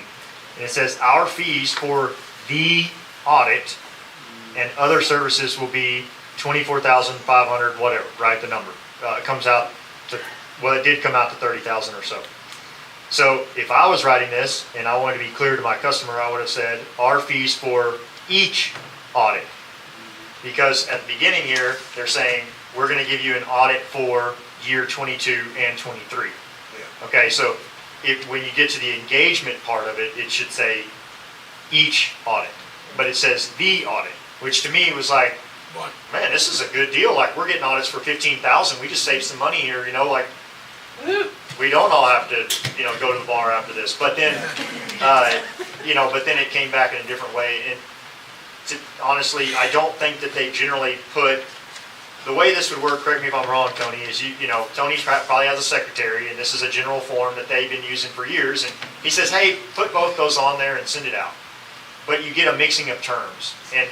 And because you changed one line in here, well, it ended up changing the whole contract. No, CPAs do that, lawyers don't. Yeah. do that.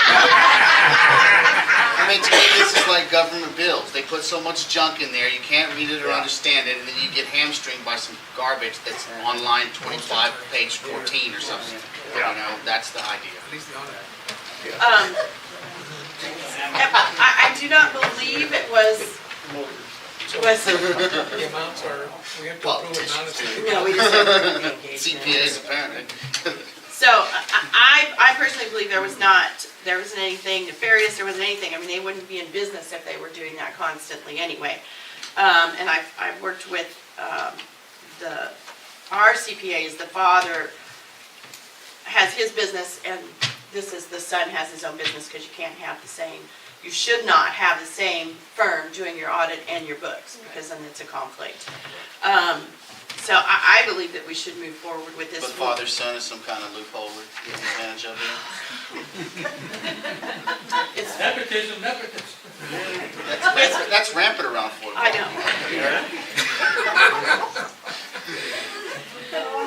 I have worked with them, I mean, all I can do is say I've worked with them, I feel comfortable, I think they know what they're doing.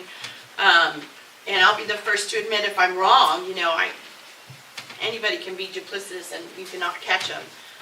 But my opinion is we need to move forward. We owe the association, the late one and the other one. If we start on this, we'll still have the other one done in time for the annual meeting. Thank you. Before we make a motion, can you tell the membership how much we paid in previous audits, more or less? Well, like I said, Isn't it the first time we've been able to get an auditor to do it? no, we've had audits from 2016, 17, whenever, you know, the law Long probably time required back. it, yeah. So, and those range anywhere from 30,000 to one that for some reason was up to 60,000. So, on average, I would say about 35. So, even with their mistake, we were still coming in under at 30 apiece instead of 15 apiece. So the So- bottom line is what, per year? But Well, with the extras, we're still looking at 28 per audit. So with inflation, we're still coming in under, you know, everything else has gone up, you know. At this And- point, these should be 40. Without audits, we cannot apply for grants. Yes, Yeah, that's we have to have the correct. audits. That's important at this point. And what we're gonna speak about here in a few minutes, will also help bring down the cost of that hopefully in the future also. Because of the way our books are structured and the mess that they are, that's what's costing us money also. So, any other comments? It hurts, but Yeah, we have to do it. Do I have a motion? I move we engage Briggs Common to conduct the 2022 audit pursuant to their revised engagement. I second it. All in favor? Nay. One opposed? Okay. Next. Is he gonna explain this one? Yes, so next is time of year engagement. I'm gonna hand that over to, does anyone have a problem if we take 5? That's great, that sounds good. Hey, you can't go to Houston, big boy. I got a call. So, we're gonna adjourn for a 5-minute break. Oh shit, my mom died again. Oh my God. Jason? Cold-blooded What is going on? Come on, we gotta have some fun in here, come on. I don't know anything about it.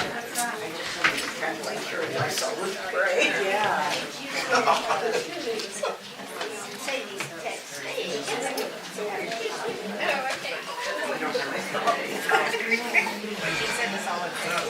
Well, I'll tell you, well, she texted me once, and she said, well, all I know is that she'll get back to you.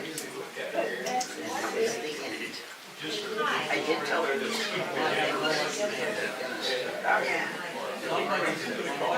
But I said, let me know. She's had a big since I first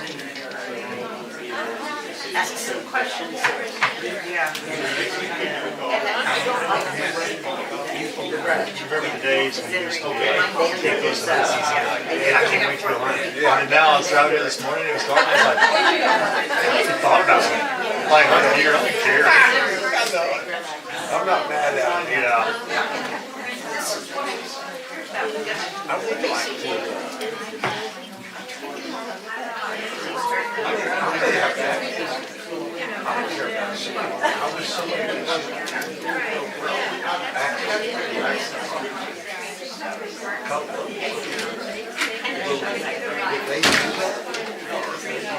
No, they won't do that, but if I run across one, I'll, not here, obviously. Somewhere else, I'll get you one. Our family's place, we got a ton of them, they did right outside of town after us to go, and we got one of them. Brent was supposed to get me one. Out from Silver Lake. Yeah, towards the end of the season.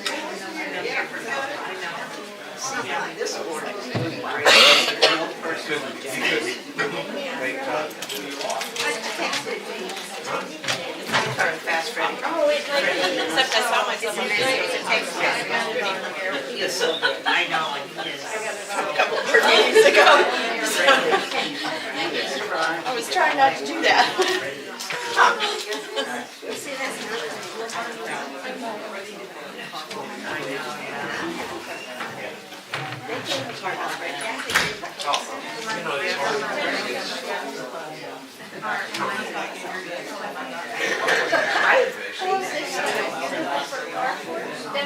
No, I've got the car, I've got the carport, I got mine on.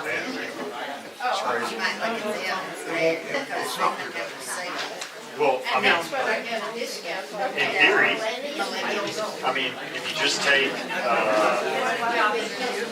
take from last year to, I mean, in theory, if you just take 2021 and you cut our tax burden in half, which we should be able to do, that's $56,000.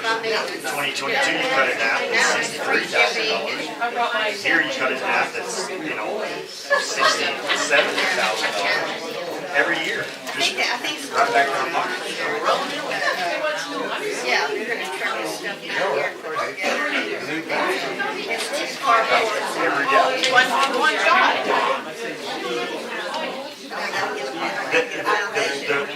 It doesn't even matter in theory, I believe it argued correctly. It doesn't even matter whether the law applies directly to us. The intent of the law is to prevent double taxation. And we are being double taxed. And that's, We run. check my son doesn't. and whenever I talked to him, I wasn't mean to him. I said, man, if that's going to be your stance, I'm sorry. We're going to have to hire a lawyer to try to get this. It's not right. And they went around town telling everybody that a board member threatened him. Threatened him? Come on, man. I didn't threaten you. Come on, man.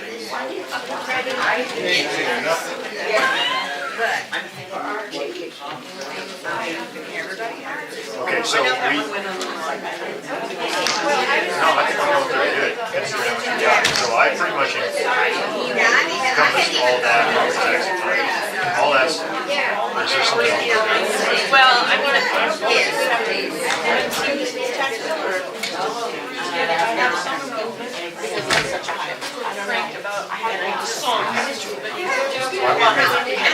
Oh, you're saying we have to approve these two? So that's how Hey. Yeah, I would ask her. Sandy, yeah, it's surprising to me how hard it is to do I shop every day. convenience store. In past years, Cindy, do you have to, on the board, do you have to vote to approve the taxes, to pay the mud tax?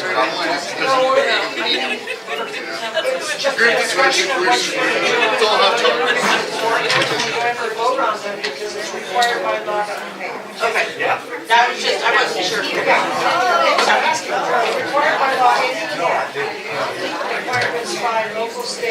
You went on the jury?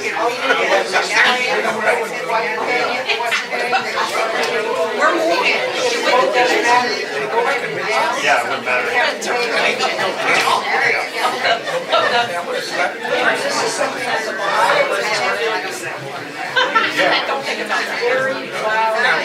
It's I don't even know. I have more homes than I ever had. I've read several of them. You don't have regular pay, let's check over there, check over there. I'll find out. We operate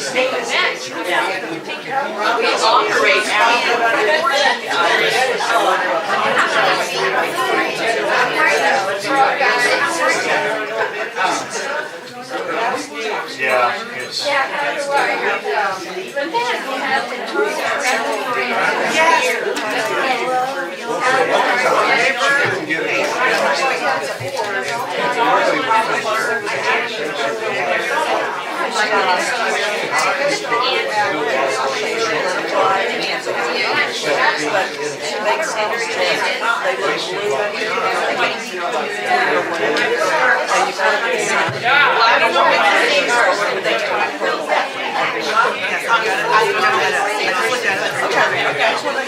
it's, I think it's the same person,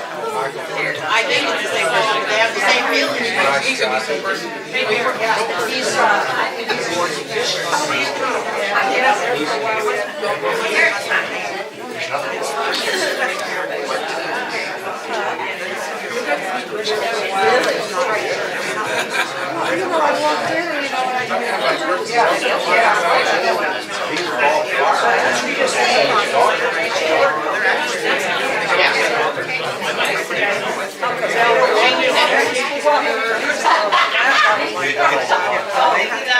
obviously inject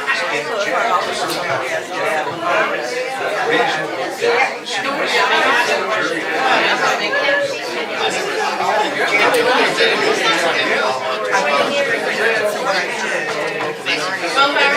reasonable doubt. You'll get all in back to order. I didn't look at my watch, but I'm sure it's over 5 minutes. All right, the next thing is Triumvir, which Patrick is gonna talk about. So this is all about cleaning up our financials.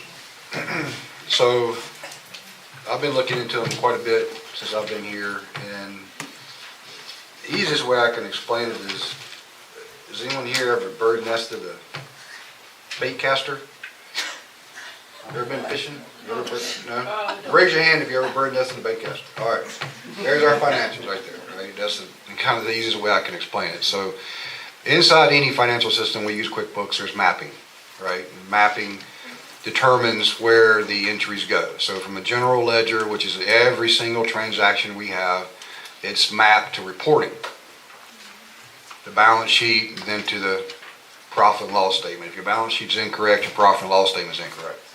Our balance sheet is incorrect, profit and loss statement is incorrect. One of the things that drives me up the cost of the audit is because we don't need one CPA, we need two. One to clean our books and the other one to do the audit. We should not need one to clean our books, ever. Right? That has to be, the books need to be clean every day. Now, inside of that same financial system, there's a circle. There's a circle of life, right? So you can make an entry correct in one part of that circle, but if you miss another part of that entry, it doesn't go to the right place. If you look at our financials today, we've sold like $200 in beer at a pro shop the whole year last year. Because it's going into merchandise. Some of it is anyway. From a payroll standpoint, there's $37,000. Our payroll system is called ADP. For the last fiscal year, we have $37,000 more in ADP than we do on our financials.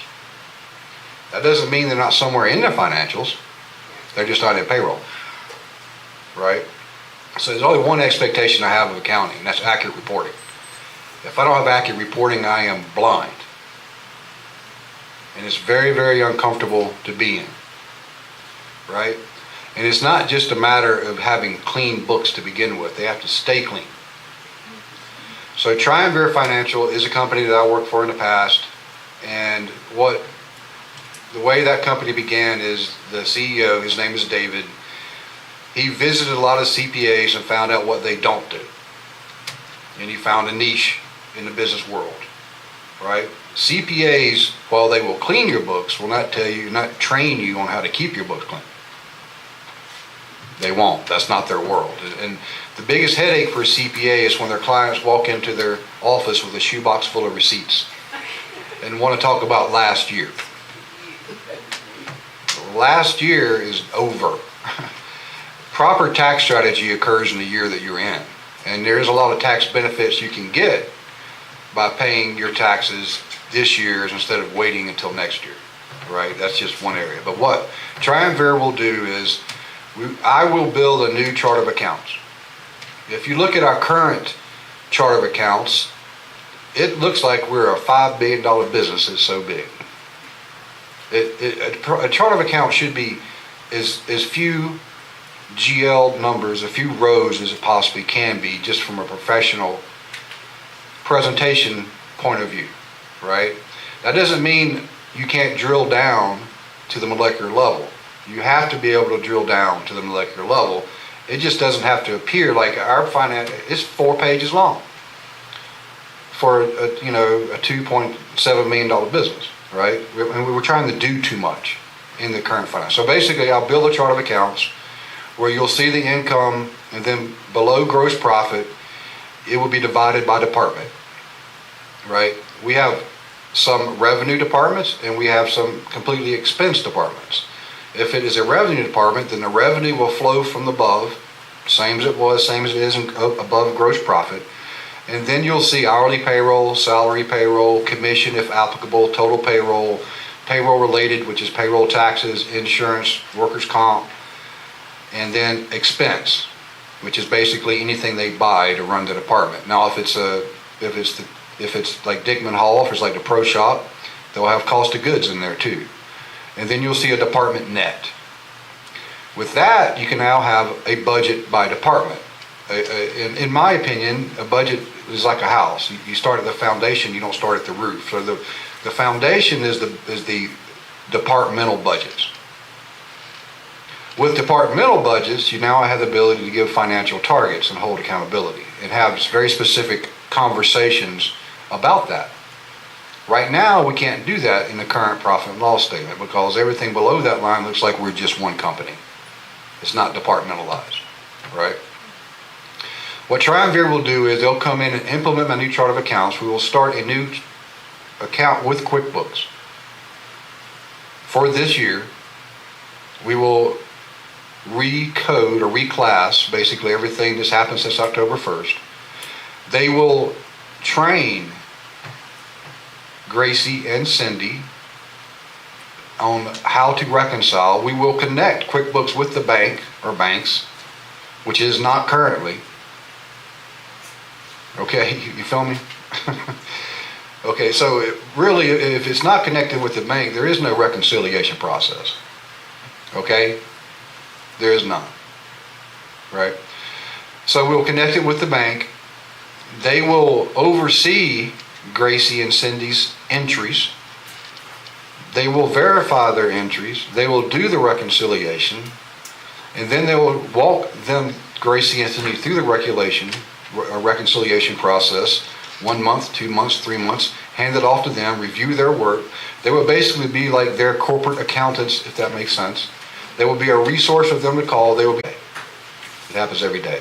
QuickBooks, like any accounting system, is intricate, right? It's not just one place you play, right? And if you don't do it right, glitches occur, right? We don't want glitches. So, and they will give our accounting team a accounting calendar, right? The synopsis of that is that last month will close by the 15th of the next month. That means nothing will change in that last month ever. That means for the board meeting, for this meeting, when we review last month, it's done and it's accurate. And then we proceed to the next month, right? With confidence, right? So it is expensive. So they're $21,000 for the first 45 days and $3,200 a month thereafter, as long as we continue to engage them. that $3,200 a month is not something that I'm saying is going to be permanent. It is not. My goal is to have it be as short a span as possible, but that depends upon the accuracy of how fast these new procedures are adopted, right? How clean it stays, right? This is going to be a very intensive education. This is what CPAs do not do. CPAs will not do this, right? They will not train and they will not educate, right? So, in my opinion, out of all the things I've encountered here, expense-wise, large investment-wise, and we have several, some of them have been discussed today. This, in my opinion, is the biggest necessity that we face. It is the definition of fiduciary responsibility. I would like to be able to have conversations with members in my office, in that courtyard, or in this room with complete confidence if I'm talking financial communication. And I would also like to have a scoreboard where I can direct and determine if my directions, or determine the financial impact of my directions, right? Because right now I cannot. I'm having to spend money right now, and I sweat every time. I sweat every time. That's good. Right? Not like this. No, it's not. I want to sweat for. Cold sweat. I want to sweat like I need to make budget. I don't want to sweat like I don't know what the scoreboard says. Okay, there's no way I can meet budget if the score if I can't see it's 25-3. I need to know it's 25-3, right? Football wise. So all that being said, I've sourced this company because I knew who they are. David is a friend and a colleague for 20 years, right? He is certainly my brother from another mother. That being said, the communication I have with him, he will follow my directions as far as the chart of accounts goes. I know the quality of the training that they can bring to bear, right? And there is no one else that I know of in the state of Texas that offers this service also. And I'd be willing to talk to anybody, but this is extremely specified, right? So just being completely transparent. So I've made the recommendation to the board that this is a need, a source the company provide the need, and I would certainly like the ability to proceed with clean financials from this day to my last day here, right? And like I said, you deserve nothing less, right? Patrick, in just simple terms, what you're requesting from us is to get this company, and what they're gonna come and do is re-pour the cement, re-pour another section of the foundation, so that we can shore up the rest of the house. Correct? I mean, that's as simple as it gets. That's correct. I have two questions. So in the proposal, it said 21,000. Well, I don't have my phone. That's okay. So in the proposal, we had two amounts, 21,500 for a full scrap of our QuickBooks and start from ground zero, and then a 17,500 to start with what we already have and correct that into what we will use. So you're recommending we go with ground zero reboot. If you look at the second option, the 17.5, there's another one that says it's going to be another $1,000 a month to continue that. I see. So it's actually more expensive. Okay, so that leads into my second question. Can you give an educated guess on how long it would take to engage this firm to train our current accounting staff? And do you feel that the current accounting staff is fully up to the task of being able to maintain this with adequate training? Well, with approval from the board, it'll start with a conference call next week. And I would expect it is to Triumvir's benefit to get here as fast as possible. Okay, so the sooner they get here, the less work they're going to have to do, right? So I would expect them, after that conference call, will be setting dates to begin the 30 to 45 days. No, I mean after that, we got to engage them for $3,250 a month. You think How that's long gonna that would be? A month, 2, 6, and I would not want it to be more than 6, but once again, it leads to your next question. Whether our current accounting staff is going to be up to the challenge. Personally, I've had the best teams I've ever had are the ones I've inherited. Okay, if I have to, and I'm not, and So I've spoken to both Gracie and Cindy, and there is some apprehension, I'll just be honest, but they both fully support it, and they both said they're going to go with it. I think it's a great thing for them because I think education is never a bad thing, right? So right now I'm 100% behind them and 100% behind the change. Would you consider training a third person to have backup? Well, Travere is your third person until we disengage them. Well, And right now I don't want to, right with having an AR and AP accountant is enough. okay. I think maybe what he's asking is that in the event that Cindy just left one day, Either one. said, I'm moving, whatever, either one of them leave, is there going to be some type of procedure or program or something that can catch them up to speed? Somebody new faster than? Better than has ever been here before. So, along with like when you introduce, so there'll be some changes for the department heads too, like they'll start coding their own invoices, but with an accurate chart of accounts, we'll have basically a Bible, right, that all the appropriate people will have. It'll be easy to jump into a clean system, yes. Well, and I just want to clarify, Gracie and Cindy have been working, they've been working their butts off. And we've never, people have resigned and left nothing. There's no process, there's no, everybody that seems to come in is starting from scratch. There's no delegation, it was always dumping. Yeah, and so Gracie's been coming up to speed. Both of them are very hard workers. They don't have an accounting background, but I also believe that, if they choose to, they can come up to it with that. And then once we are to that point, I know it's a goal throughout the office and everything to have processes written down, to pass down and do some cross-training instead of this, every time somebody leaves, we have to reinvent the wheel. Yeah, that's an excellent point because that's where we are. So no, I mean, as we go through this, it's like the difference between buying a house and building a house. If you build a house, you know what's behind the walls, right? Same thing here. So, I mean, we'll know it from the studs on up, right? And everything will be, built with what you're talking about in mind, right? So you won't have to go back and do it. We'll do it as we go. So once we have it, once again, all of the, the general ledger will be correct. And if you can go to the general ledger, you can solve, with the correct general ledger, you can solve any accounting question. And we have the technology available to you right now to be able, the QuickBooks, the program, whatever we need regarding that, you have all that, so they can come in here and start cleaning it up. We do. There won't be any, to my knowledge, there won't be any need to purchase any new technology. Okay, thank you. I think something to point out, because right when I got on the board, Lisa and I had an interesting conversation, correct me if I'm wrong, where I said, I don't care if it costs $50,000, we got to get this straight. Remember when we were talking about Peterson and getting all this stuff? But there's a reason we don't have an audit from 2022. It's because the books are a mess, or 21, whatever. I get the years all mixed up. I don't even know how old I am.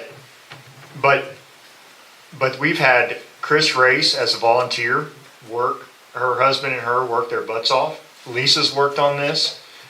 Peterson worked on it.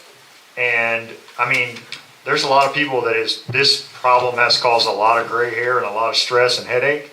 And it would be nice, personally, it would be nice to put it to bed and make sure that we gain efficiencies in the audit perspective, but also the employee side too, because there's no more of this run around, chasing our tails. It's just, hey, here's the data. We've coded this correctly. Let's move. Let's go. We know what we can do. We know what we can't do.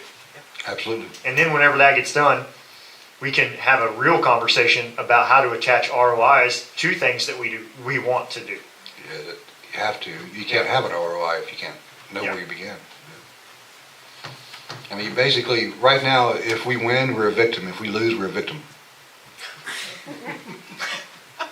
Well, that's just the way things are. Okay. Any other questions from anyone on the board?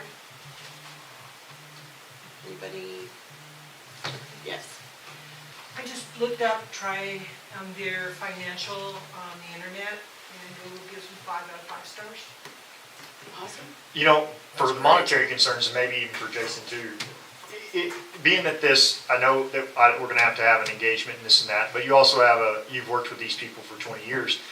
In the event that somehow we engage David and we start moving forward and there's resistance from one side or the other and this just doesn't look like it's gonna work, are we gonna have any issues with going, hey, this isn't gonna work? No.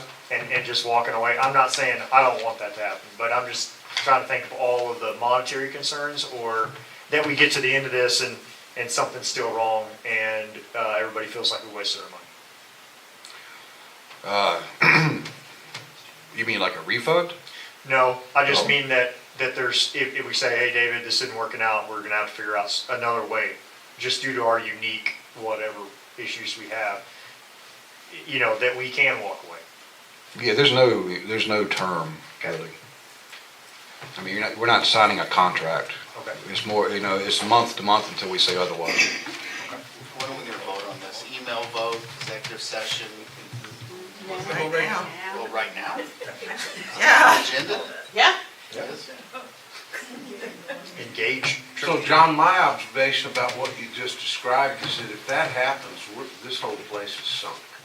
I agree, but somebody may have that question. We are in such bad condition accounting wise. I mean, we have money. And we're trying to not spend too much of it, but this is called bite the bullet and get this stuff straight so that we can more accurately report, we can more easily engage in an audit, we can be confident that when Patrick or any one of us says, this is the condition we're in, it's true. Not that any of us would mislead, but we want to have that confidence. It's just the difference in good math and bad math. Yeah, absolutely. I mean, I've tried to figure out problems in there, and it's a worm. If you know, I've used QuickBooks for a lot of years, and try some of it just doesn't, because there's a missing gap. Well, that's just fun. I mean, the problems build up, but they don't occur for the same reasons. So it's not like there's one chain of logic you can use to sort this information. I mean, for one day it occurred for this reason, next day it occurred for that reason. How would this education filter to the departments? Would there be resulting requirements on the department heads to? So I require all my department heads to be financial managers. So it'd be quite a change. Yeah. I mean, so right now, what I walked into, I'm the only person that signs for invoices. I'm not creating the cost, but my signature's on the line. That's going to change. Yeah. Right? So one thing is they'll start coding their own invoices, right? And they'll give those invoices to Gracie, right? And that to me is SOP. That doesn't mean it's SOP to everybody, but to me it is, right? Now, that's not is it a change in someone's day? Yeah. Does it take that much time? No. I mean, how many invoices do you turn in a month, right? I mean, it's really, and they'll have stamps and all the information be available, and then they'll give that to Gracie, and Gracie can, put a folder together and give it to me to look over, and then if I have any questions, I'll ask questions. They'll each have their own checkbook, which will have their budget in it, right? So let's say a department has $5,000 for a particular month. Most departments have recurring bills, like this cable, electricity, stuff like that, just like you do at home. And that money comes out. And then I take another 20% out. And then what's left is their money to use that month outside of any emergency situation. That 20% will roll for as many departments as possible until the fourth quarter. And my plan is fourth quarter is when you'll see a lot of things being fixed, like September, October, November, December, because we're nonprofit, or Texas nonprofit. So, our goal is to grow our investment account, our restricted account, but also get things fixed. But from a budgetary standpoint, you want to hold money back for that $20,000 piece of equipment that you didn't know about, right? So you just kind of create a buffer, basically. And if that buffer still exists in the fourth quarter, then we can make some choices about maybe we get to do a want here and there, as opposed to 100% need sometimes, right? But you just plan ahead. basically. So they'll start planning their purchases. I mean, one of the things I'm looking at right now is like paper products, right? We have departments that buy paper products. Well, if you purchase as a company instead of the department, you can do certain things, right?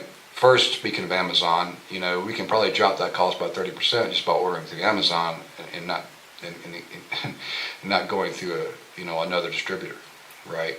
Because we'll pay less. We'll just pay less. So things like that. But they'll be able to plan. I want the managers to plan their purchases, not to buy by necessity. That's been the standard here for a long time. Necessity. Yeah, it broke, so we got to fix it. I get it. Yeah. Well, and I don't know that any department has had their own budget. I mean. That's correct. They have not. There is a budget, but it's not given to those And managers. that's something that should be recognized. All the conversations you've had in the past about the association having a budget, if the departments don't have a budget, the association don't have a budget. Okay? I mean, you can't have, it's only one way, right? I mean, either they have financial targets or no one does. Right? At the end of this process, and for those who who have heard about the black system for years, is the black system going to be buried once and for all? Well, there's two different topics, right? And that's a whole different technology topic, right? The black system is a data system. Mm-hmm. And its main value has been on the lot side, the unit side, the assessment side, right? Right now, from an assessment standpoint, our local bank does our billing, which is unique to me. And then it goes into QuickBooks as a journal entry, right? So the billing isn't coming from the black system. The billing is coming from the list that we provide the bank. Right? Now, how that list has been updated in the past, unless it's a new member, has been from information from the block system. Right? So that's a whole nother, can of worms to That's a some whole degree. nother board Is meeting. the QuickBooks rewrite gonna pull some of that into QuickBooks, or? Yeah, we have to. Well, part of this process is an AR deal, right? So, meaning that building a new QuickBooks account has to contain the correct billing information. And here's another point that QuickBooks will allow. So I know the discussion of coupons has been a discussion for many members, right? With the correct system, we will be sending you, each of our members, or anybody that we bill, an invoice around the middle of the month, planning to bill around the first week of the month. You will be able to look at your invoice and determine if it's appropriate, and if it's not, call and ask questions before billing. If you have paid your assessments for 6 months or a year, you will see a bill and then you will see a credit. But you will get an invoice. Right? So meaning that we want to get out of the refund business and get into the accurate billing business. So you will have a 2-week, somewhere around there, a 2-week window to look at your assessment billing and ask yourself, is this correct? That process alone is going to correct a lot of information. Right? I would imagine. So going forward, you will, instead of getting a coupon, you will get an invoice that you can review. Right? To everybody. Right? And when that becomes, after that becomes a reality, a habitual practice, we will have far more billing integrity than we do currently. Right? Which is important to me. Very important to me. So that's another part of doing this. Coupon, are we talking about mailing those out, or? No. The invoice is the coupon. Right? There's no coupon. The invoice is so, basically you'll be able to verify the status of your account 12 times a year. Right? And before you pay the next month. And before you pay. That would be on our text messages, right? Our phones.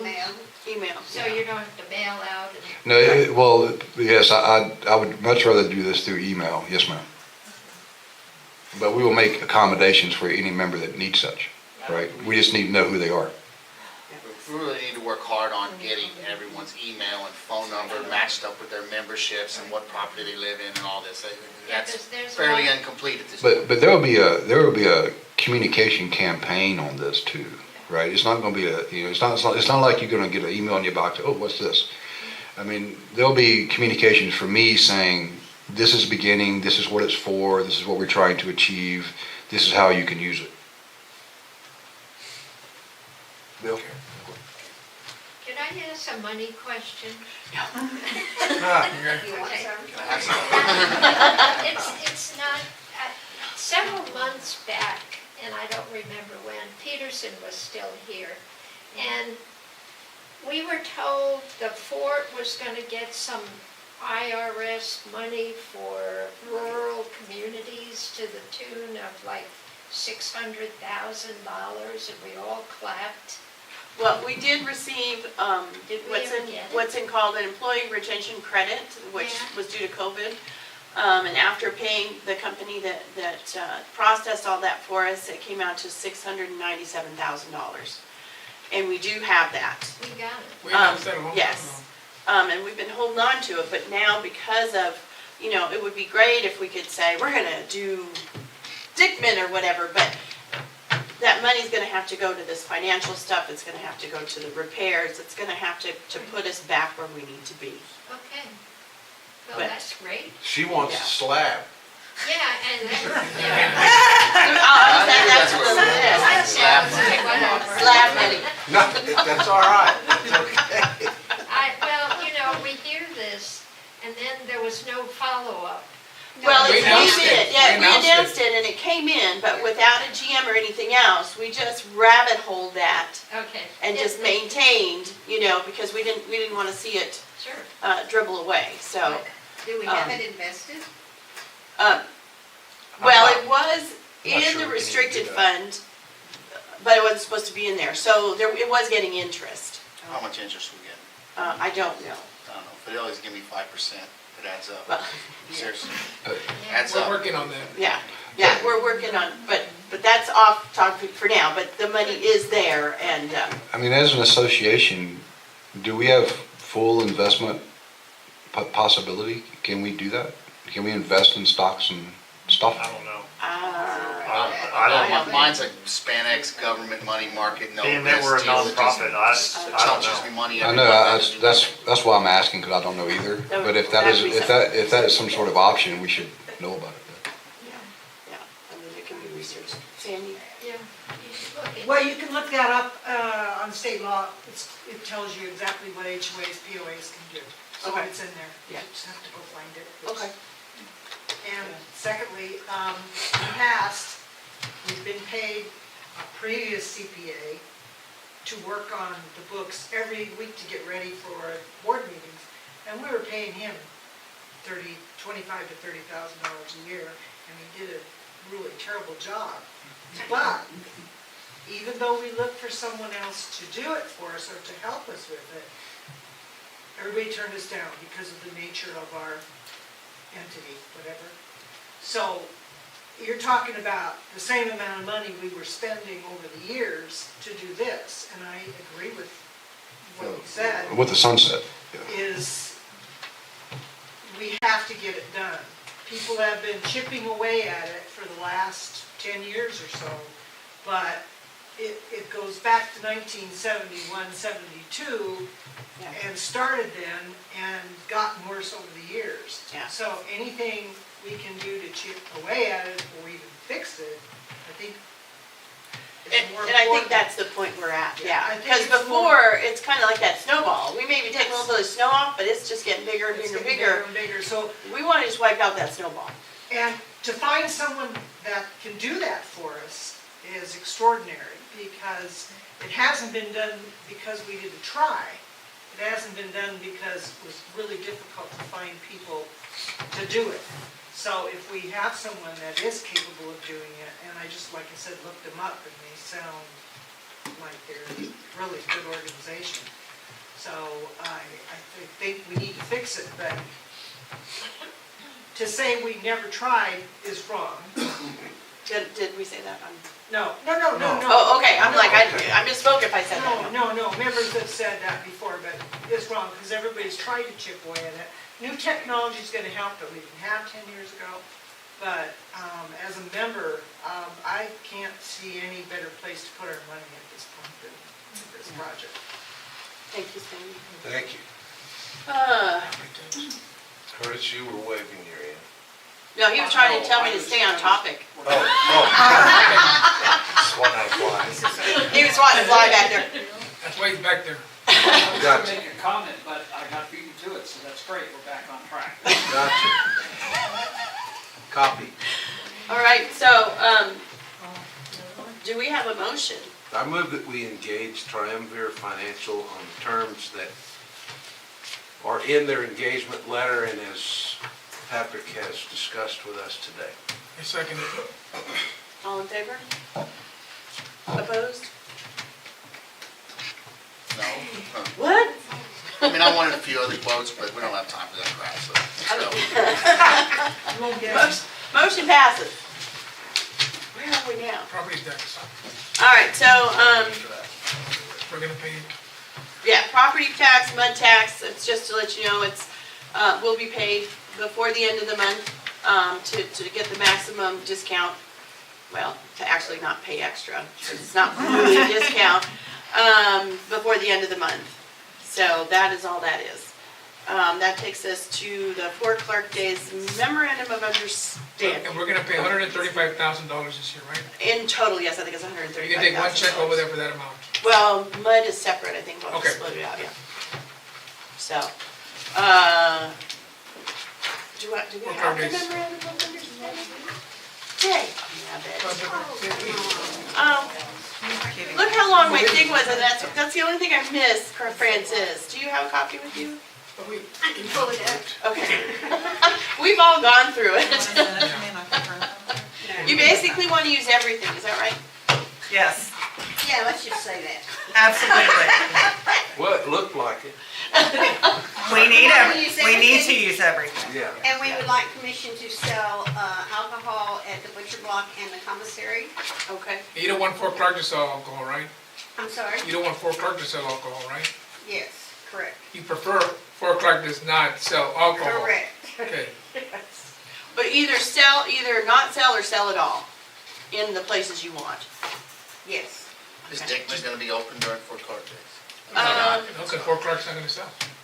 Well, Oh, I yeah. mean, it wouldn't be, Dickman. I mean, the no, bar will get at night, sales. yeah. It'll still be open at Even in night, the day, no? It'll be open. For the regular hours. regular hours. Oh, yeah. The issue I brought that up was because when Fort Clark Days was trying to sell alcohol, someone decided without approval to go sell Fort Clark beer at the butcher block without approval, without sharing that information with the Fort Clark Days people, which affected their ability to earn money for Fort Clark Days.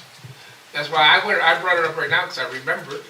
And I want to make sure it's clear that Fort Clark is not going to sell any alcohol during Unless Fort they- Clark Days. Unless we can work together. Unless they can work it out with Okay, Patrick. y'all want that? All Liquor license? That's all- All we want to do is sell beer and wine at the butcher block and the commissary. Okay. We have nothing to do with the bar. Yeah. We will be open on Saturday night in the commissary because we'll be having our street dance there. So You're requesting to have a street dance we are, yes. in front of the stables. Yes. Okay. Well, what about the EMS and the imminent death? Stop. Sure. You better call Peterson and get his opinion on this. I agree. We gotta get it. I Come on. threw a can of worms Check the Do our away. diligence. Check the Pepper- decibels. Pepper, license, like they utilize it. They're gonna get their They'll license. We take get care a of that. permit through community council. In fact, we will probably have to get 2 permits for the 2 locations. Okay. We'll see. Well, that's. I'm hoping we can get it just for Fort Clark, but we may have to get 2, but it's $200. They know what they're doing. So, do we have a problem? This is our second rodeo, If we people. don't have a copy, of the memorandum? I read it, it's fine, Yeah. what she says. Okay. It's no I mean, different than Cassie, any come other. on. They did a good job on Fort Clark last day. Let This them do was whatever they not want. Cassie's fault, this was my fault. But this is for, you want, for For just Clark this Days. year or for the next 5 years? We're gonna do it, we're gonna ask We this agreed. again every year. Every year in around October. We'll go through, this Yeah. is the same process that we're Gotcha. gonna. Yeah. We're not gonna do it in February like we did last year. We will present it in September and y'all will vote on Okay. it in October. I'm ready. All right. Every year. Do I have a motion? I make a motion that we approve Fort Clark Days memorandum that provides some carte blanche for them to organize the Fort Clark Days events. I second it. All in favor? All right. Thank you. Unanimous. Hey, look at that, we got through that long little thing and it's only taken us a little while. We had a lot to go, thanks for all of you that stayed for that. Our announcements before we adjourn to executive session are, there's golf cart parade, October 21st at 6:30 PM. Do we know where they line up? Rendezvous Park? That's today. Yeah, that's today. Oh, that's today. There's flyers in the back. There's flyers in the back. 27th and 28th is from 7-Eleven is Ghostly Tours. That will be, they will be parking behind here, I think, for that instead of Rendezvous Park, and taking off from in front of Dickman. There's a Halloween party that's at Dickman, right? Yes. On the 27th, going on at the same time, 28th. Oh, 28th, although it says 27th. There will be food and stuff, and that will go out. There'll be food there too. So even if you're not doing ghostly tours, there'll be plenty of fun up here. And Pat wants to say something. Do I have permission or do I need to get permission? I'm gonna do one of my baskets. I'm furnishing everything for a raffle. For To raffle, get money. for Friends of Dickman. It's all coming out of my pocket. Well, in that case, Yeah, Of course, eventually, back to the fort. Yeah, my permission. Support up. Yes, and to that note, I will announce that the Friends of Dickman raised $1,000 to go toward getting a fridge back there for the beer during the off hours, because, you know, with the AC and everything, so. I'd like to thank Friends of Dickman. And to keep more Friends of Dickman. It's gonna come to Dickman more. My pockets are getting thinner. That's what I'm saying, we need more They pockets. said $50,000. And trick or treating is 5:30 to 8:30 on the 31st, and the gates will be open for bracket fill. Patrick, can I encourage you to maybe beef up security during trick or treating? Just because of traffic and maybe an extra guard or two monitoring, just to be careful, because we don't want juvenile delinquents speeding down Fort Clark Road and Scales. And the kids walk, this is gonna be your first trick or treat. The kids are all over the place and the families are all over the place. It's a big event here on Fort Clark, so, And I think Matt has extra. Okay, will do. so just an FYI. Well, isn't the road closed to? Well, that's all the Oaks, that's the Just Oaks. the Oaks. But I'm talking about airport gets packed, Fairway, where we live is not too bad, but, you know, airport gets packed. Fort Clark kids people are walking on Fort Clark Road. Just to have a little extra, maybe an extra pair of eyes on the road paying attention, you know. Lisa? Look out for the kids. Do you have an event? Yes, November 11th. November 11th, Council Meet and meeting. greet. community council meeting, meet and greet Meet and for greet. Patrick. And I think we're. Don't call him and Mr. we are- Crivinger, that's his dad. And we will be swearing in a new secretary. You have to come to find out who it is. Yay! All right, oh, and then there is a historical thing on the same day, is that correct, Yes. Patrick? Yeah, there's a lunch, there's a Veterans Day, I believe. So, you know, you can come for donuts, you can come for a meeting, donuts, and then go straight to lunch. Go right over there. Yeah. So, I think that is it. We're adjourning to executive session at 11:40. Lisa, Yes, ma'am. you gonna have a block party For what? Halloween? on the block? Well, my Halloween party's looking that way. a block, it's more like a It's a big strip, block. we're gonna call it the strip.